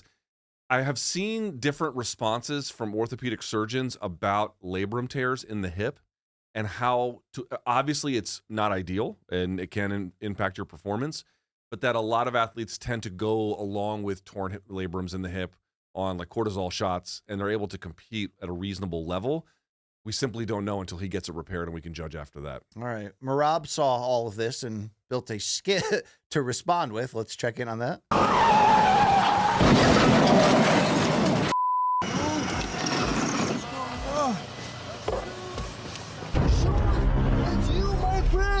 What's wrong with you, bro? Why you keep smoking, my friend? I thought you was just sleeping now. It's a sleep time for you, bro. Come on, bro. Listen, son, don't worry about this Umar Nurmagomedov. I will take care of Umar. You're not a champion anymore, and I'm gonna take belt from you again. So you drive safe, son. Let's go, Sean. No more smoke. No more smoke. See you. Bye. Drive safe, okay? If you are what you say you are, a superstar. It's corny as shit, but dude, I don't understand what the point is of a skit with no punchline. What's the... Maybe it was lost in translation. Long Island Luke, what was the point of the skit with no punchline? I don't know. I didn't think it was that great until the kissing part. I did laugh at that. I'm not gonna lie. Well, he did that in the ring. That's why it's funny. It's cage, a call, whatever. Yeah. Do you have an updated opinion of who should be next? I know we were talking about last week about the possibility of Figueiredo. Yeah. There's obviously Umar, but does he have enough big wins? What do you think? I still believe it should be Nurmagomedov. I understand the case for Figgy. If they went with Figgy, I hardly think it's some disaster. The 3 wins he has at 135 are all really nice. Rob Font and everybody else. It's great, and I respect it. But not one of those wins is on par with Corey Sandhagen. True. And Umar Nurmagomedov has that. Plus, he's got a name. Plus, he's got the particular... And also, Figueiredo has this too. But he's got the particular kind of skill set that could give Merab some serious problems. And so for that reason, I really would want to see it. But honestly, you can't go wrong in either direction. It's really just what they want to do. I would love to see Umar, though. Umar caught up on the Pound for Pound podcast with Cejudo and Usman and was asked whether he feels he deserves it and all that. Let's listen to it. Yeah. What else? Has that been promised to you by Dana White or Hunter that you're next for the title? They say to me, I'm next. But, I don't want to wait these 2 guys until next year. I want to fight. They said he don't deserve, he have to fight. Hey, guys, I don't care about you. I just need belt. You can keep belt and leave. I just will come and take. I don't need your name. I don't interesting. I don't have anything personality with you. Yeah. I just want this belt. Yeah. Enough. So you don't right now. You just want to be busy. You want to be. He would go on to say that if Figueiredo gets the shot, no problem. He just wants to be active. He just wants to fight the next guy in line. Mm-hmm. First of all, his English is great. I don't know if I really knew that. And third of all, I love that type of attitude. Like, fuck you. I want the belt. If I can't get the belt next, I'm not waiting around. Give me your next best in line, and I'll continue to show you who I am. I can understand that. By the way, we'll talk about it when we preview UFC Paris, but this is going to be Moicano's 3rd fight in 2024. That is very rare these days for a UFC fighter. and he had a grappling match this year as well. So that I can understand it. It's like, dude, I just want to stay active. It's not only how you get paid, but it's how you stay good. And in a sport where you can't get tune-ups, activity is even more important. I love his attitude. This is what I mean. You give it to Figueiredo, I'm not going to cry. I'll take that absolutely. 100%. Love that division so 100%. much. Bantamweight. All right, let's go to topic number 5. We stay with the UFC. UFC Fight Night Paris is this weekend and headlined by a really fantastic lightweight duel. Money Moicano, Hainato. Is it Henato or Hainato? It's spelled R-E, so the R is an H, so I think it's Henato. Henato against, of course, BSD is back from that stoppage Wait, loss. What's his name? You're like, Luke, what do you believe is the central tension in this matchup between the number 11 and number 12 lightweight in the world in a fantastic main event in Paris? Styles make fights. What should we be looking for most in this one? Both guys are surprisingly well-rounded in the sense they both can strike it out, and they both have some different skills, but skills on the mat just the same. BSD is looking for a bit of redemption after kind of, being finished by Dustin Poirier, but I think to an extent underperforming. Had staph. Right? You're a staph victim. I mean, speak to it. No, I actually did not have staph. Did I tell you what happened? HIV? I don't know why that would be funny, but it's just... Like, you dying of AIDS? No, I'll have to tell. I can tell you, but I never had cellulitis the entire time. I had a completely different condition.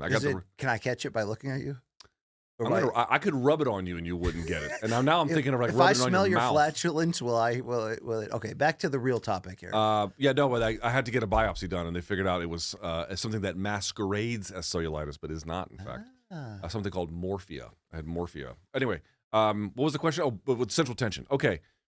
So there is something of a redemption arc, and also this is at age. I think Moicano. I believe he's 35 at 155. So this is kind of that moment where he beat Drew Dober, and he's got again the other win. I forget. It was the Tarantula. Sure. Who's the Tarantula? Long on Luke. Jalen Turner. Jalen Turner. So and he did get knocked down, and Turner kind of fucked around in that fight, but he did really come back and perform quite ably. This will be his third fight in 2024. This is Moicano's time. He has debuted, and when I say that, I mean. He has really shown his personality. He's on this podcast. Everyone kind of knows him now. He's got a couple of great wins. Wind at his back. He's 35. If he's going to make a move, the timing has to be now, right? His last loss, I think, was to RDA. Yeah, he's won 5 of 6 and 3 in a row. Right, exactly. So BSD, however, is in a bit of a different position. I think he's just 27. He is coming off of that loss to Poirier. However, you wonder about the long-term upside because he has that win over Bonfim and some other ones where he was really just showing incredible ability. To me, the central tension is who can define. We talk about this all the time, but it really matters here where guys are really well-rounded. Who can, I think it's going to be define the terms of the fight on the other guy. And this is what I mean. BSD is always going to be looking for more offense and pace, volume and pace. Both guys get hit a lot, BSD a little bit more. Both guys land a lot. BSD a little bit more. Both guys have pretty good wrestling. BSD a little bit better. Both guys have pretty good jiu-jitsu. Moicano is a little bit smoother in that regard. However, the age difference is noteworthy. I think it's a function of can BSD put a pace on him and just overwhelm him with offense, or can Moicano be a little bit more precise while still matching the intensity, slow the fight down a little bit, I think take the back, find advantageous positions in the grappling, or make him fight at the end of his range where you can really take this juggernaut like Poirier was ultimately able to do. Had some tough moments. Yeah. Folks forget, Poirier was flattened out a couple of times with his back taken. It looked bad for a while. But he was able to turn the tide. This is what I mean. He has dominant punching. I think we give an excuse for staph in that case. I don't know, dude. I mean, antibiotics can really fuck you up. You know, the disease itself can fuck you up. Like, it's not the same. But what I will say is, this is different, though. BSD had a chance to learn. This is a 5-round main event. Right? So there's a question of like the contribution of resources, but how much of a time horizon he has to give to it. I have seen the odds. Do you want to hear the odds on this fight? Please. Our friends at DraftKings have BSD as I can hardly reach it. Minus 270. I'm so fucking old. I'm so fucking old. Look at me. BSD as a minus 270 favorite. Moicano plus 220. I take pictures of menus and then have to blow it up. I'm that old now. I really am. Sorry. Yes. Dude, that's the saddest thing I've ever heard. It's where I'm at right now. So I think this is a question of who is able to either, in the case of Moicano, slow the fight down at his range or his positions, or in BSD, fucking overwhelm you with offense. This That's is what's going going to to be a who's going to wild win or lose. fight. It means so much to the arc of Moicano because it's like we talked about. Like this is his chance to prove that he's legit. This is his elite opportunity to crack that top 10 in a major way and approach title contention. We'd seen flashes from him. We've seen this change in personality that I think has been so fun. You can't wait for him to get on the microphone. He also fights like a freaking badass. But Luke, I think this is probably a matchup where he's going to get lured into fighting like a badass, and it might not go his way because BSD is so motivated. Now they're putting it in front of his home fans, and he's so motivated to prove that all that hype was real and that the hiccup against Poirier was more an effect of him being limited, but still almost got it done. Dude, I'm telling you, Luke, you want to book it? Book it. BSD by stoppage. Moicano's going to force himself to run into something. It's going to be an absolute war until he's stopped. This is BSD's moment to, a loss doesn't kill him. It's a bad, but it doesn't kill him. But this is his moment to remind us. And he's doing it at home, Luke. You know what I'm saying? Yeah. You know what I'm saying? That's what I'm feeling right now. But I love this fight. Is there anything else on this card that outside of Matt Frivola's return? So two things to pay attention to. Is that wow, those Long Island horns coming out of nowhere. So here's what I think matters on this card. Obviously, the main event is great. Co-main event is also pretty good. Nasruddin Imavov taking on Brendan Allen. Ooh, I actually love this fight a lot. That's a great fight. That's a good By the way, our technical friends at DraftKings have that fight. Yeah, that's a close one. Oh, wow. Listen to this. Brendan Allen, who was punching Vittori in the PFL parking lot, whatever it was. Best the action casino. we've seen in that tournament. Smart Cage wasn't smart enough to be there, was it? Was it? Plus 185 for Brendan Allen, minus 225. What do you think about that betting line, Long Island Luke, you fucking degenerate? I'm riding with Brendan Allen. I got him at plus 200 on DraftKings. Did you really? Yeah. Give me your logic on this one. He's on a 7-fight win streak, 5 of those coming by sub. I don't know. I think he... Dude, tell me, are you 3-round fights? Are you going to be doing the Mile High Minute live on Saturday during these fights? You know it, BC. Tune in, guys. 3 p.m. in the East. Luke, will he do illicit drugs on this podcast?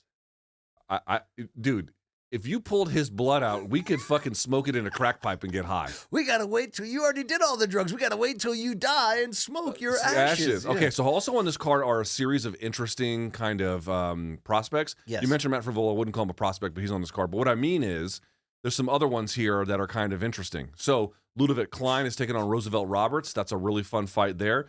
Taylor Lapilus is taking on Vince Morales. I love that fight. Eileen Perez is taking on Daria Zalesnyakova. Dude, Eileen Perez is going to celebrate out of control if she wins, Luke. It's just going to be a lot of twerking. It's going to be a lot of twerking. I don't know how to pronounce his first name, Balaji or Balayi, but his last name is Oki. He's a top prospect out of the European scene, taking on Chris Duncan out of Scotland. That's another fun one. So, not the deepest card. If you're a hardcore fan, there's definitely a couple of gems there along the way. But really, it's that main, co-main, and a couple of prospects. And then shouts to Matt Frivola. We love him as well. Yeah, Matt Frivola. He just had him and his wife just had a baby. Shout out to the Frivolas out. Do you see Long Island, Luke? You're in Huntington. Do you ever cross paths with Team Frivola? I have run into Matt Frivola at the coffee shop on numerous occasions. Coffee shop, I like that. At the coffee shop, talk about you coffee fucking ape. Oh, come on, that's our guy right there. That's Long Island Luke Noseda. It's weird. It's weird. I really love New York and the surrounding areas, but the New York accent drives me fucking crazy. I can't stand it. Long Island accent is a little bit more. What's the difference between the Long Island accent and like a Brooklyn or accent or something like that?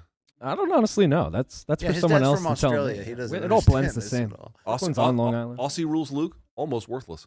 Almost worthless. Speaking of Aussie rules, the grand final is this Friday night at midnight. That's like their Super Bowl. Big deal. All right. And who's playing?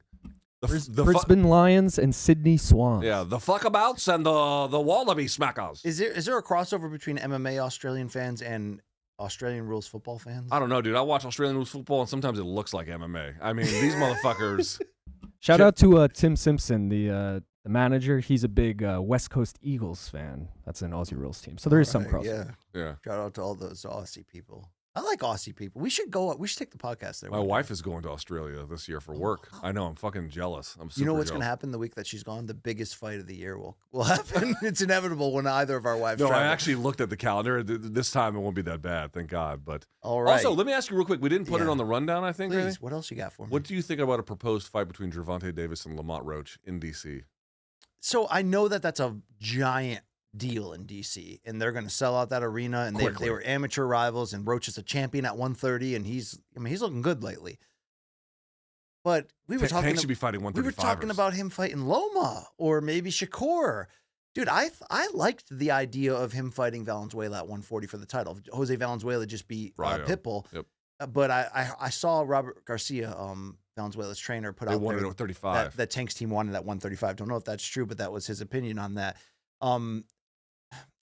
It's an interesting fight. It's not an awful fight, but I feel like with so many big fights being made, and Tank seems to be on the other side of the street of Turkey, I wanted him to come back with a bigger bang. Let me ask you a question. And if I'm full of shit, please tell me I'm full of shit, because I actually don't know the answer to this. But for example, you look at the Canelo fight against Berlanga, not the fight that should have happened. However, it was a commercial success. I think 17 million at the gate. They're saying 650 on pay-per-view. I think that's a little bit high, but it probably did not do poorly. It probably did very, very well, right?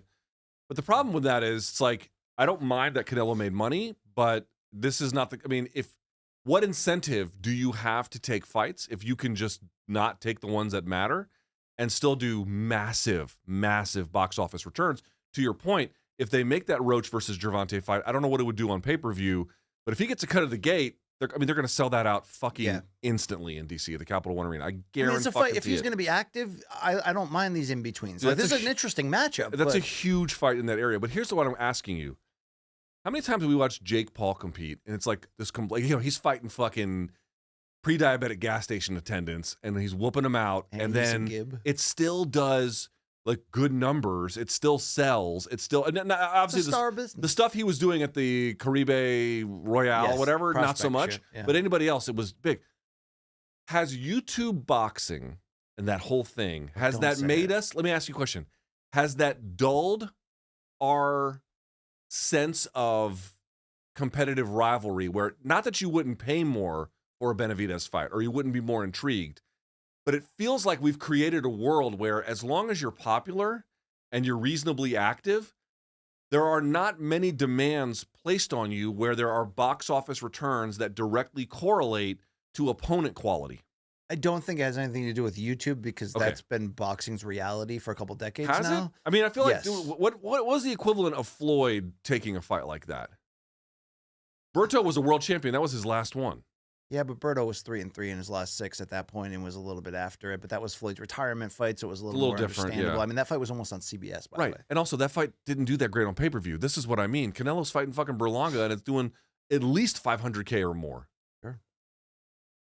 Why would you ever take a tough fight? Hashtag that's boxing. I mean, that's the shit we but I deal don't know. with. Is that always been true, that opponent quality had no relationship to? No, not no relationship, but, like, we're more easy to forgive in boxing and just be happy that the star is back in the ring sometimes than. So your point is that, not every time, but there's been a long history of guys not taking big fights and then still not suffering. Yeah, or you delay the big fight a little bit more and take a couple matches. No, I know about the delay, but I always felt like there was a trade-off in what you could pull at the box office. But then Canelo's going out there just fighting donks. That makes it easier to do that. Yeah. But yeah, I mean, I could think of better opponents that I'd want than Roach. It's not a bad fight at all. It's an interesting fight, but it's the size. But because it fits the narrative of, you're just fighting more. Like, he fought Hector Garcia in like a stay busy before Ryan. But that was different because he was back from jail, right? He was his first fight back from jail. And I don't hate that. It's a undefeated champion in a lower weight class moving up. But to do that again right now. Also, I will say this in defense of Gervonta.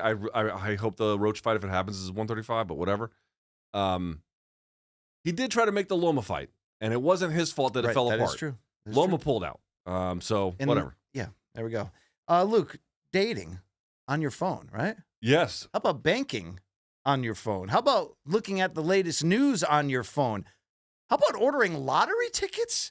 Well, that's on your phone too now because of Jackpocket. The Jackpocket lottery app lets you order your favorite state lottery games directly on your phone. That's right. Powerball, Mega Millions, daily games like Pick 3 and Pick 4 right at your fingertips. Jackpocket users have already won over $500 million in prizes. Download the Jackpocket, it says the Jackpocket, America's #1 lottery app. BC, new customers, they can use the code COMBAT, combat with a K, for a free ticket, and it's on us. That's code COMBAT, combat with a K, for your first Mega Millions or Powerball ticket free. Yeah, damn right. If you've got a gambling problem, call 1-800-GAMBLER in New York. Call 877-8-HOPENY. That's HOPE NY, or text HOPE NY.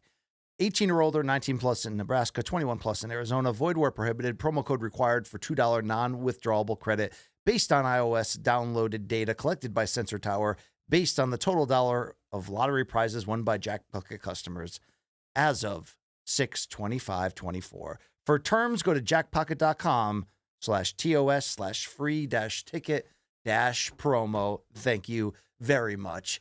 That is our topics for the day. Now we give you a chance to ask us some questions, and they better be good, right? We put out the call on social media on Sunday nights on Instagram and Twitter for you to ask us questions. We call it DMs from the dongs. Wonky jizz. Gross. Very gross. All right, let's see the first question coming in here. And it is from @RundemCheeks at 1775. Do we have a beating Ngannou curse on our hands? So beating Francis Ngannou, which AJ did and then got destroyed. Did Stipe lose after beating Ngannou the first time? To DC, yeah, that summer. Did he? I believe so. Yeah. I don't know. Were they back Is to this back? a curse? I don't know. I mean, we don't Is this see a curse or are Ngannou people lose too bored? often. Yeah, because he beat Ngannou to get the third title defense. Then he lost to DC the first fight and then won the second two. That shit happened. Yeah, that's true. I So seen yeah, it. you're right. You're right. I don't think this curse is real. Yeah, I don't think curses are real, but I will say the it was MK. What was that vehicle we used to have? Resume review. Mm-hmm. That was a real curse for a while. Canelo broke that It was shit. never real. It was never real. It was a figment of everyone's imagination. Imagination land. I think you've got a curse in your dungarees. You know what I mean? let out a curse in the fucking. I am so desperate to have like a non. I want to wait until I've got like really bad diarrhea, and then go in the non-shitting shitter and just let people have it in there. Are we? Oh god, this. I didn't do that. Are we also forgetting Tyson Fury, who defeated Ngannou by split decision and then lost to Usyk? That's part of the curse too. Ooh, that's okay. Yeah, fair enough. Okay, it's now boxing. Long Island Luke. Can you judge this? Is this a curse or not? I think it needs one more to be a curse. It's 4. Okay, so if Renan Fajeda defeats Ngannou and then instantly loses in the Which, PFL, by the way, is entirely possible because he's big and strong and powerful, but he's also a fucking donk and he's got a really lopsided game. Like, that is entirely a thing that could happen. Interesting. Let's go to our second DM question here. From @Jacob Ricci or Jacob B. Ritchie, I don't know. With most champs and many top contenders leaning on control and ground game, do you see us entering a less than friendly era at the top of the big cards? They're talking about MMA. They're probably talking about the UFC. Luke, has UFC championship level become too grapple heavy in this era? I don't think grappling is the problem. I made a couple videos last week on my YouTube channel about this.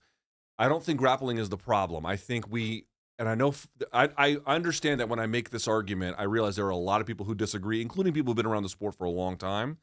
But the answer to this problem, already the judges are told. I mean, grappling is funny. BC, grappling has in some ways never been more preeminent, and yet it is also scored the least as it's ever been scored in the history of MMA. They have minimized what grappling actually counts in the rules, and yet you still get this much of it. The problem, BC, is not grappling, which won't go away.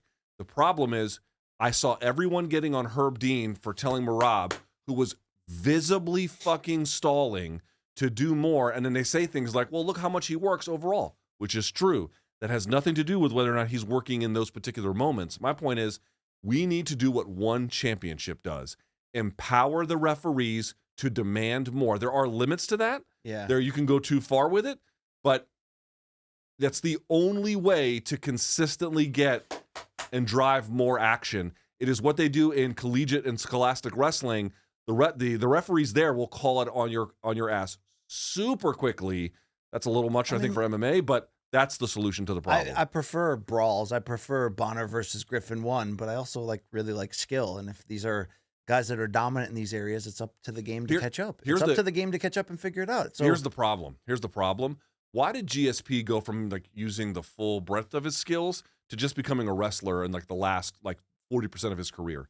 And the answer is, when you take a fight down and you control the person, and especially from top position, you reduce the amount of variables and chaos that you have to account for when you're just standing with a guy. No doubt. And so if that's always going to be the case, you still have things to worry about, but it's far fewer, relatively speaking. If that incentive structure is in place, asking people to not grapple is a waste of time. giving referees the power to be like, hey, fucking do something with it. That is. I mean, you could say, well, I don't want to change the rules more because it's going to change the way they fight. They do that shit in the NBA and the NFL. They change all the rules to increase. Have you seen the kickoffs this year? What do you think of the new kickoff rule, Long Island Luke, in the NFL? I'm not the biggest NFL fan, but I've noticed that it's weird. They all stand still. They got to wait for the ball to be caught. Or Yeah, something. and they start much closer, so they don't have the same kinds of insane collisions. And also, depending on where the ball lands, it will determine whether or not they run it back or not. That original XFL rule for the opening coin flip when they just like They ran at it, and they both got Chris Benoit CTE doing that shit. Wow. But what I'm trying to make is they tweak the rules all the time for either make it better for the players, better for the fan, some kind of problem they're trying to solve. We already have seen a blueprint for how this can work with referees in another combat sport. Oh, by the way, wrestling. This is what I love. Wrestling, I've talked about this before, BC. Referee's position, one hand around the waist, one hand behind the elbow when they're down like this on their knees and their hands. They don't allow you to lock your hands there in wrestling because if you do, it's basically fucking impossible to break. Yeah. They want to allow that in MMA and then also not allow the referee to be like, yo, fucking do something with it. I get it. Yeah. Do something with it. I just like when the referees call you at home. If Keith Peterson calls you, can you tell me what it smells like through the receiver, please? Hi, everybody, it's Keith Peterson. Please sounds like. On the spot. Yeah, well, a lot of Dennis Leary. I know, it's my favorite go-to comedy. Actually, this is a special. Bill Hicks joke that Dennis Leary stole. Which most of them were. The youngins today, they don't know shit about Bill Hicks versus Dennis Leary. They don't know nothing. But I don't even think they know how good No Cure for Cancer still is. Again, it's a lot of Bill Hicks material, so it's very. Bill Hicks was much better. You know that, right? I do know that. Yeah. But I still saw Dennis Leary once at ESPN and was too afraid to talk to him. And that was the only other time it happened was Darryl Strawberry. You do coke with Darryl Strawberry? No, but that's my guy. Like I was too afraid to. I actually was like words did not come out. You're a Mets guy, right? Yeah, not a Yankees guy. I was, but I don't really watch baseball anymore. Let's go to the next DM. Did you see Shohei question. Ohtani last week? Yeah, dude, I did, man. My buddy's Paul Severino, the play-by-play voice of the Marlins, got to call that historic night, maybe the greatest single effort by a baseball player since that time that lady with the big jugs, Morgana, the Kissing Bandit, came out and was like, she just let them things bounce. Hey, from DC.Callaghan3. What were some of BC's highlights during his time in Dublin? Hope he got to practice that Irish goodbye. I think I did more of a Lithuania goodbye on Ireland because I didn't see much of it. Did you Uber Eats when you were there? I did Uber Eats. The food sucks in Ireland. Yeah, it's not People great. are great. Candy's great. And I mean actual candy. Now, I'm not making cocaine references there. I went out the first night for some drinks with the team and all that, and I got that taste of the Dublin thing. But dude, this week it was a work week. It was a work week, and I was focused. I was a little nervous. It was.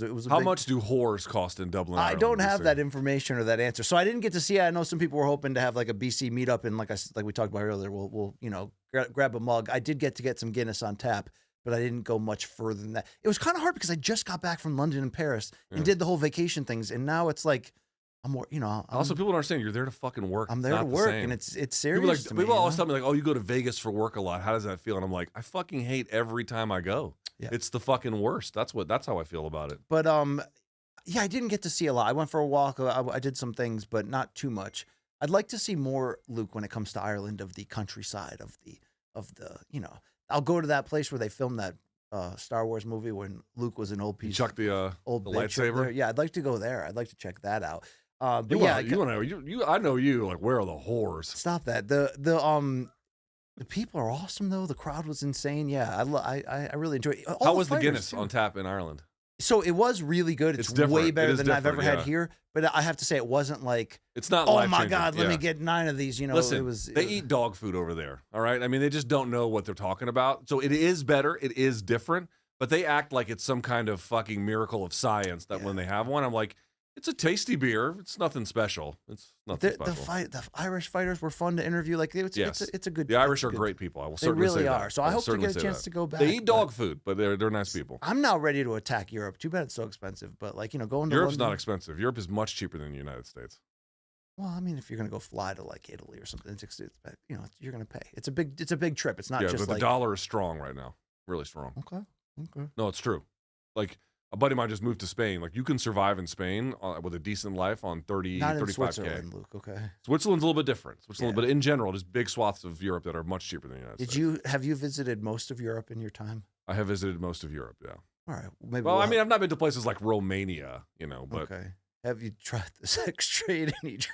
I have not, but I really should. Yeah, you really should. You got any more of them shits Chin, what do you got here? Yeah. At Okay. Flannels. Okay. I heard that. All right, You I like- fucking dope. By the way, shout out to Chin. He can sing. You ever listen to Chin? He can sing, dude. I have not heard him sing. No. He's like, seriously, like panties just falling off left and right. You know what I mean? I bet yours were. From at Flannels Jits. Midgets. What are the top 5 fights we never got to see in MMA and So boxing? Couture versus Fedor, Brock versus Fedor, got to be 2 big ones for sure.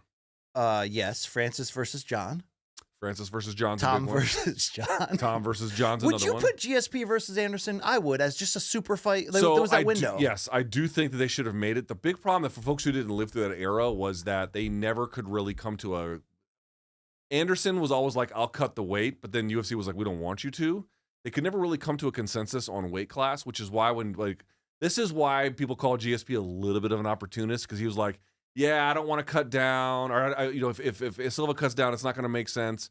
And I don't really want to go to 185. And then he like waits a little bit. And then Bisping's champ. Bisping's champ. And then he goes to 185. And then he's like, okay, I'm done. You know what I mean? So it's kind of like. It would have been an event. I think it would have been the Huge. perfect event to showcase the star power in UFC and Big get time. everyone's attention. That's another big one. Boxing. You never got Kid Yamamoto versus Uriah Faber, which was another big one at the time. Yes, true. There's a bunch you never got. There's a bunch. That is true. We never got Rose Whaley 3, but I seem to be the only one that cares about that. Hold on. What were you going to say? Boxing. Tony and Habib. Tony Habib. Well, Tony Habib is probably the number one answer, and we just completely looked past it as That's if an it never obvious happened. one too. Yep. Tony Habib is Randy. Okay, Randy Fedor is the number one answer. I think Brock Fedor is the number one answer. What do you think? Well, Brock Fedor is a creative fight, but Randy Fedor needed to happen. Yeah, but they almost got close to it. They got close to it. I know. Long Island Luke? I think from like a casual fan standpoint, Brock Fedor would have been bigger.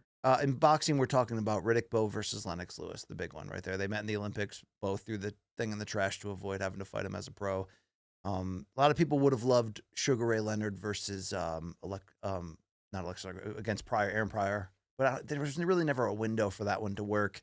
There's a bunch of fights you could have made with Salvador Sanchez, but he was killed. Yeah, for sure. I think. Some people think Edwin Valero had a Benoit-like exit, unfortunately, but like he was getting set up to fight Pacquiao, and that was seriously a matchup that. And also, we're going to talk about Fury AJ if they don't ever fight. But I think they will. I really think they will. You did get Floyd Manny, but you got it kind of late. You did get it kind of late. You did. Yeah, I mean, boxing, you're going to have a lot more scenarios where we can go each division by division and be like, man, we should have gotten that or gotten so much more. MMA does have a good track record. Seriously, it does have a very good track record. But they also control the shit. Yeah, they control the whole thing. Like, I think not we that got. hard to make I think them. that's it, right? No, there's a couple more. I think. Okay, from at R Hoop AAA 420. That's a person who does a lot of drugs. Well, right this there. question looks like it. 50 hawks, 10 crocodiles, 3 brown bears, 15 wolves, 1 hunter, 7 Cape buffalo, 10,000 rats, 5 gorillas, and 4 lions. You must pick 2 that will defend you while the rest are coming to kill you. Which 2 do you pick and why? This is the worst question we've It's ever a terrible entertained question, here. but I think you got to go with both volume and you got to go with like grunt power. Okay, the 5 gorillas are going to tear up groups of those other animals. I'm not so sure about that. I have well, the brown bears are tough. so exactly the bears to me. I one time I did this. Who would win? I had a debate with Dan Hardy. Who would win, a gorilla or a bear? And then an anthropologist weighed in and was like, the bear would smash them to pieces. But you only get 3 of them. See, I'm so not into animals killing each other on tape. I know there's like a whole genre of that for people that love to like. If you want to eat watch steaks hey, while listen, watching if you animals want eat to each other. watch people shoot people in liquor stores, or you want to watch animals come to violent conclusions, Twitter's a great place for you.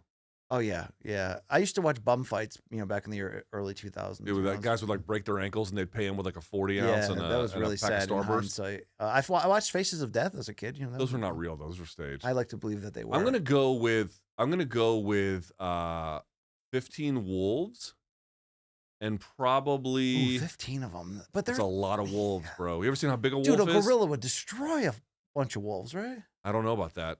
But that's just this show. By the way, sucks. all the New Yorkers in the back were all like, 10,000 rats. I'm like, hey, listen, I know that's what you experience on the subway, but that doesn't mean it's a great answer. Okay. All right. Hey, Ken's back from Amsterdam, our sound guy. Ken, are you still high? He says yes. Yes. Do you think he entertained women of the night, or did we just break a friendship? Buddy, off? I'm telling you, you go to the red light district. There's little red lights on the street. I've heard, and yeah. the hooers who stand in the window make eye contact with you and then watch you and then wave and shit. It's like, Ken, am I lying? Did you go to red light district? He said yeah. Yeah. Dude, they make eye contact with you and then they look at you and shit. And I was like, it's a little disarming. Yeah, they want you to pay to. Yeah. Dude, I've had 2 friends. Well, I guess they were both Marines. One was Army, one was not. I've had 2 friends who found a site where porn stars do like prostitution on the side. Oh. And you can go and bang some of your favorite porn stars. This is a real. 2 of them did it. 2 of them did it. And one of the ones that they did it on, the one that was in the Army, like the porn star that he banged.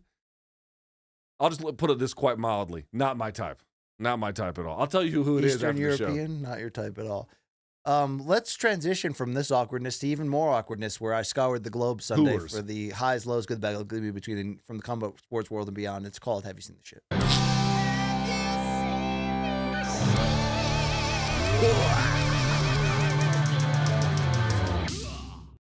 Hey, it was Dubois versus Joshua in London. Did you watch? Here's your pick of the week from Richard Pelham of Getty Images. Damn, dude. That's how BC likes his prom dates. Wow.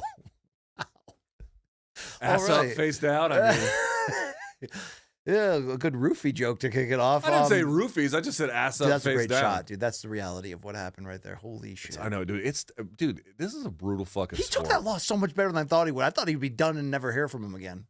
I love how the story you took was like he lost with grace. And I'm like, yeah, but he lost real bad. He did.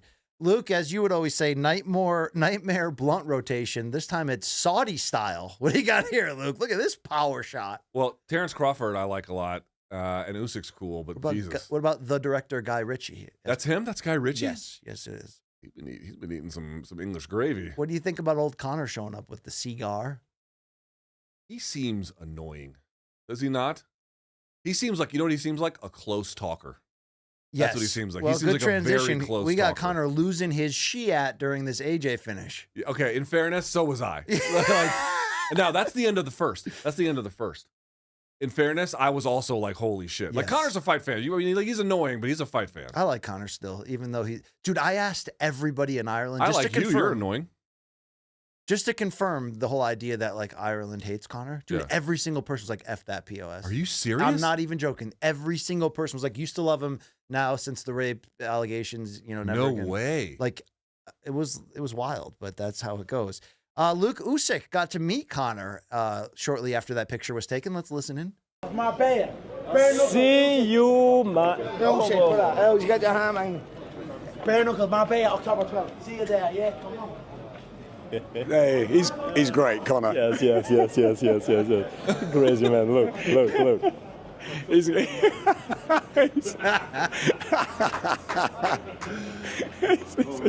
Usyk is the He's great, man. isn't he? Look at the way he's What a dressed. character. Dude, great. Usyk is the fucking man. I love Usyk. And then Fury came up to Usyk after the finish and gave him his flowers, even though they'll be rematching soon.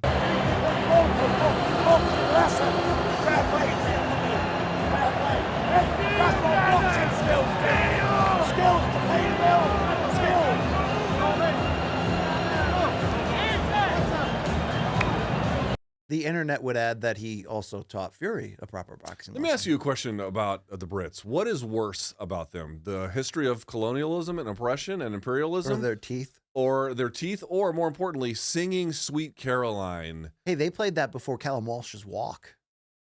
I don't understand what's wrong. It's the colonial imperialism of songs. Please stop fucking doing that. Please, for the love of God. That and Face the Pain is going to linger and taunt you. And how do haunt people you end forever. up choosing as anthems the obviously worst fucking songs that have ever It would been be written? a lot easier to have this debate with you if your favorite band wasn't Icon I don't think Blood. those songs should be anthems. How is this hard to understand? This brought up a quick throwback video. I don't remember this. Apparently, after Usyk knocked out Dubois, he had this moment with him. Watch this.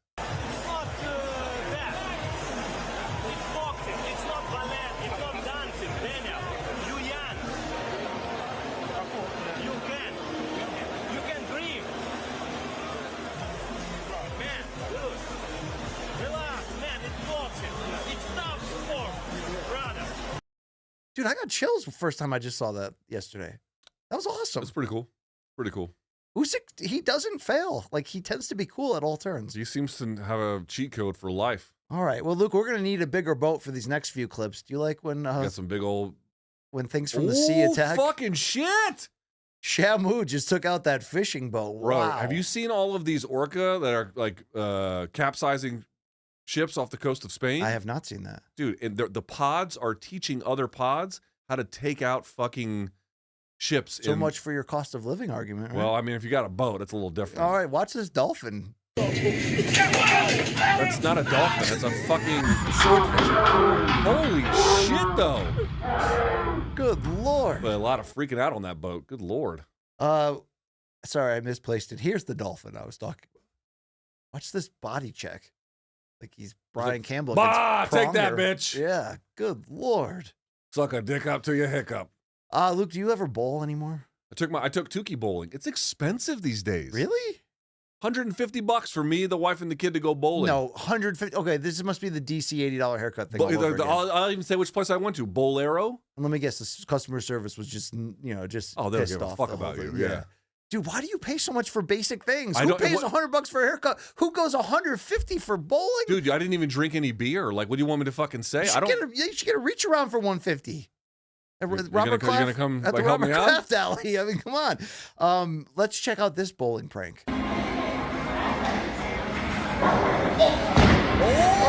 Oh, he dropped it on his foot. As my wife says, castigo divino. Oh, yeah. Castigo divino, mother effer. What does that mean, Luke?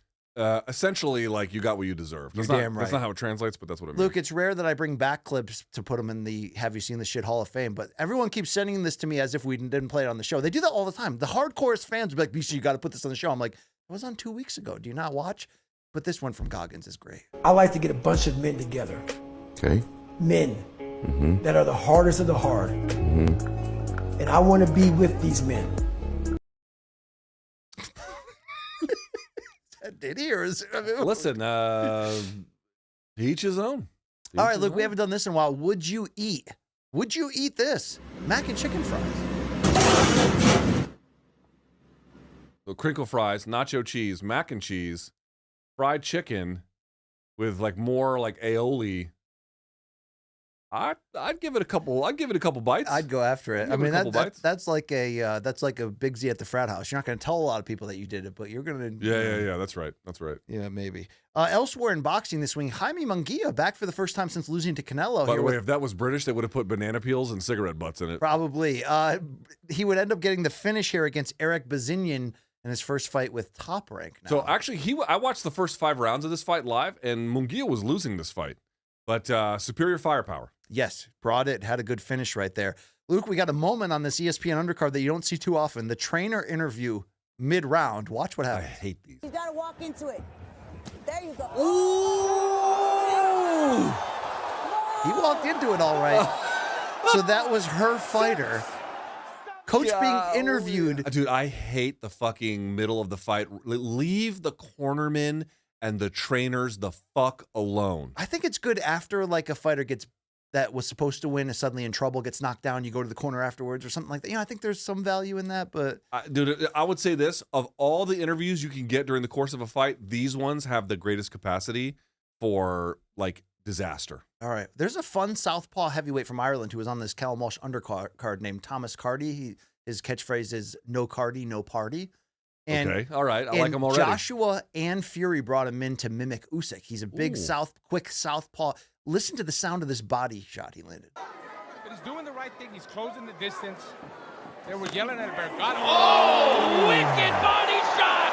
The crazy thing was that didn't finish him. He would go on to knock that same dude down again with a body shot and then finish him off with a left Shouts cross. to the guy for getting up, but that big Irish boy is not to be fucked with. T-shirt of the week, Luke. You're going to identify with this. Thank God for Latino women.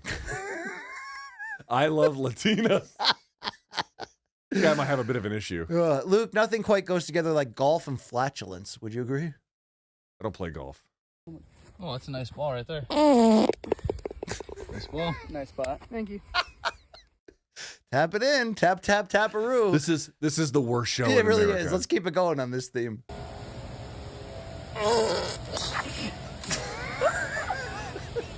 Got with that Kimbo slice off the tee right there. Wow, that is great. That is great. I didn't know farting and golf had such a relationship, and now I appreciate the sport more. I know you've heard of 2 Girls, 1 Cup because you tried to trap me in that debacle. That BC still won't watch it. He's a fucking. You're just a fucking puss. Have you ever seen 2 Ladies, 1 Staircase? God. Oh, bitch. Oh. Good Yo, Lord. dude, I could see how the first one just kind of trips and but then the second one, blah. Damn. Let's watch this scientific experiment. Metals aren't the only thing that expand when heated. In fact, heat causes almost everything to expand.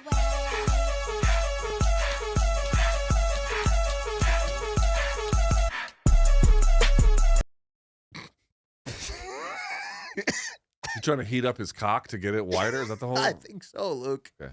All right, let's keep it going. That's the bit. Let's keep it going. Hit the post. Oh, off the woodwork. They just hit the Pentagon. Mom, I'm being serious. I'm looking at it right. Luke, it's time to rate that tat.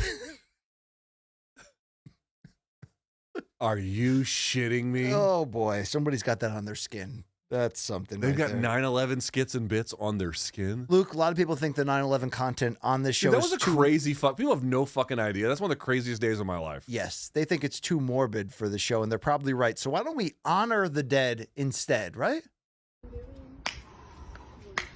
Take that, Grandpa, right?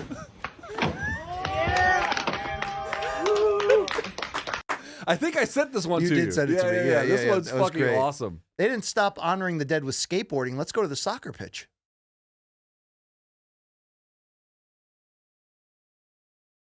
What should we recreate at your funeral, Luke? Put the headphones around the They're casket? just like kicking the ball around outside of an open casket. They're going to pass it to him one more time. Oh, nice deflection. Oh, and he fucking scores. Yeah, is that an honor or is that embarrassing? I don't know. That is those are poor people. Yeah, okay. Let's keep the show going. We're almost done. Scaring my little brother with this confetti cannon. Let's go.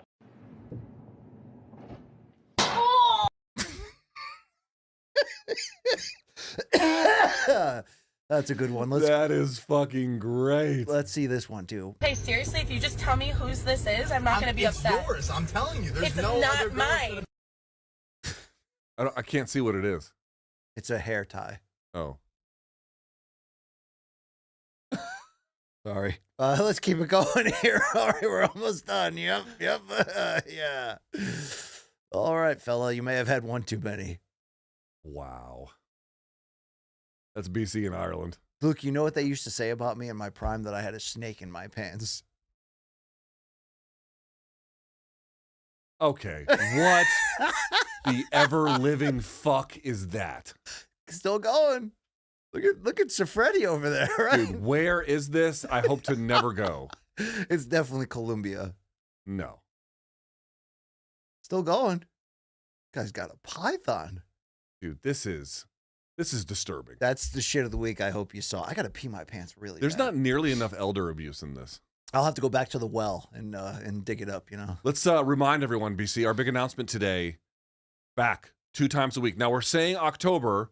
That's not saying October 1st. I'm going to be very clear about that. I'm pushing for October 1st. We're pushing for the very 1st, but we have to be a little bit careful about that because there are a little bit of logistics, some T's and I's that have to get crossed and dotted. So it will be certainly in the month of October, but the specific date, TBD. We are coming back twice a week. Monday here in the Where's studio. the hip-hop horn, jerk off? There we go. Monday in the studio here at Meadowlark in Manhattan, as always. Fridays from home, like back in the day. Trying to get back in your life. Thank you for your patience. Long Island Luke, you got anything to plug? Besides your butt? Yeah, no, not that. Main Card Minute. Everyone go check it out. New bet breakdown coming out in about an hour. There it is. Thanks to you, good people. I'm sure the Luke Thomas channel has plenty of great content this week, Luke. Just check out my breakdown on Dubois and Joshua. Dubois fought really well. There it is. Whoop, there it is. Thank you so much for tuning in. Like and subscribe. Go to morningcombat.store for more merch options. There are our social handles. Thank you to Ken, our sound guy, for coming back. Get some sleep, fucker. I look washed. You look drained, bro. I'm excited to. There was no weights in the weight room in Dublin at the hotel. It's just calisthenics, bro. You have to prison that shit. I want to. I got a little. I want to get after it. Well, good news is I have diarrhea, so. All right. For Luke's flatulence, my name is BC. Keep your head up, guys, okay? Good things are about to happen to all of us, all right? Believe. Just believe. I got to pee my pants. We're outta Conceive, here. believe, achieve. I got to go sneeze. We're out.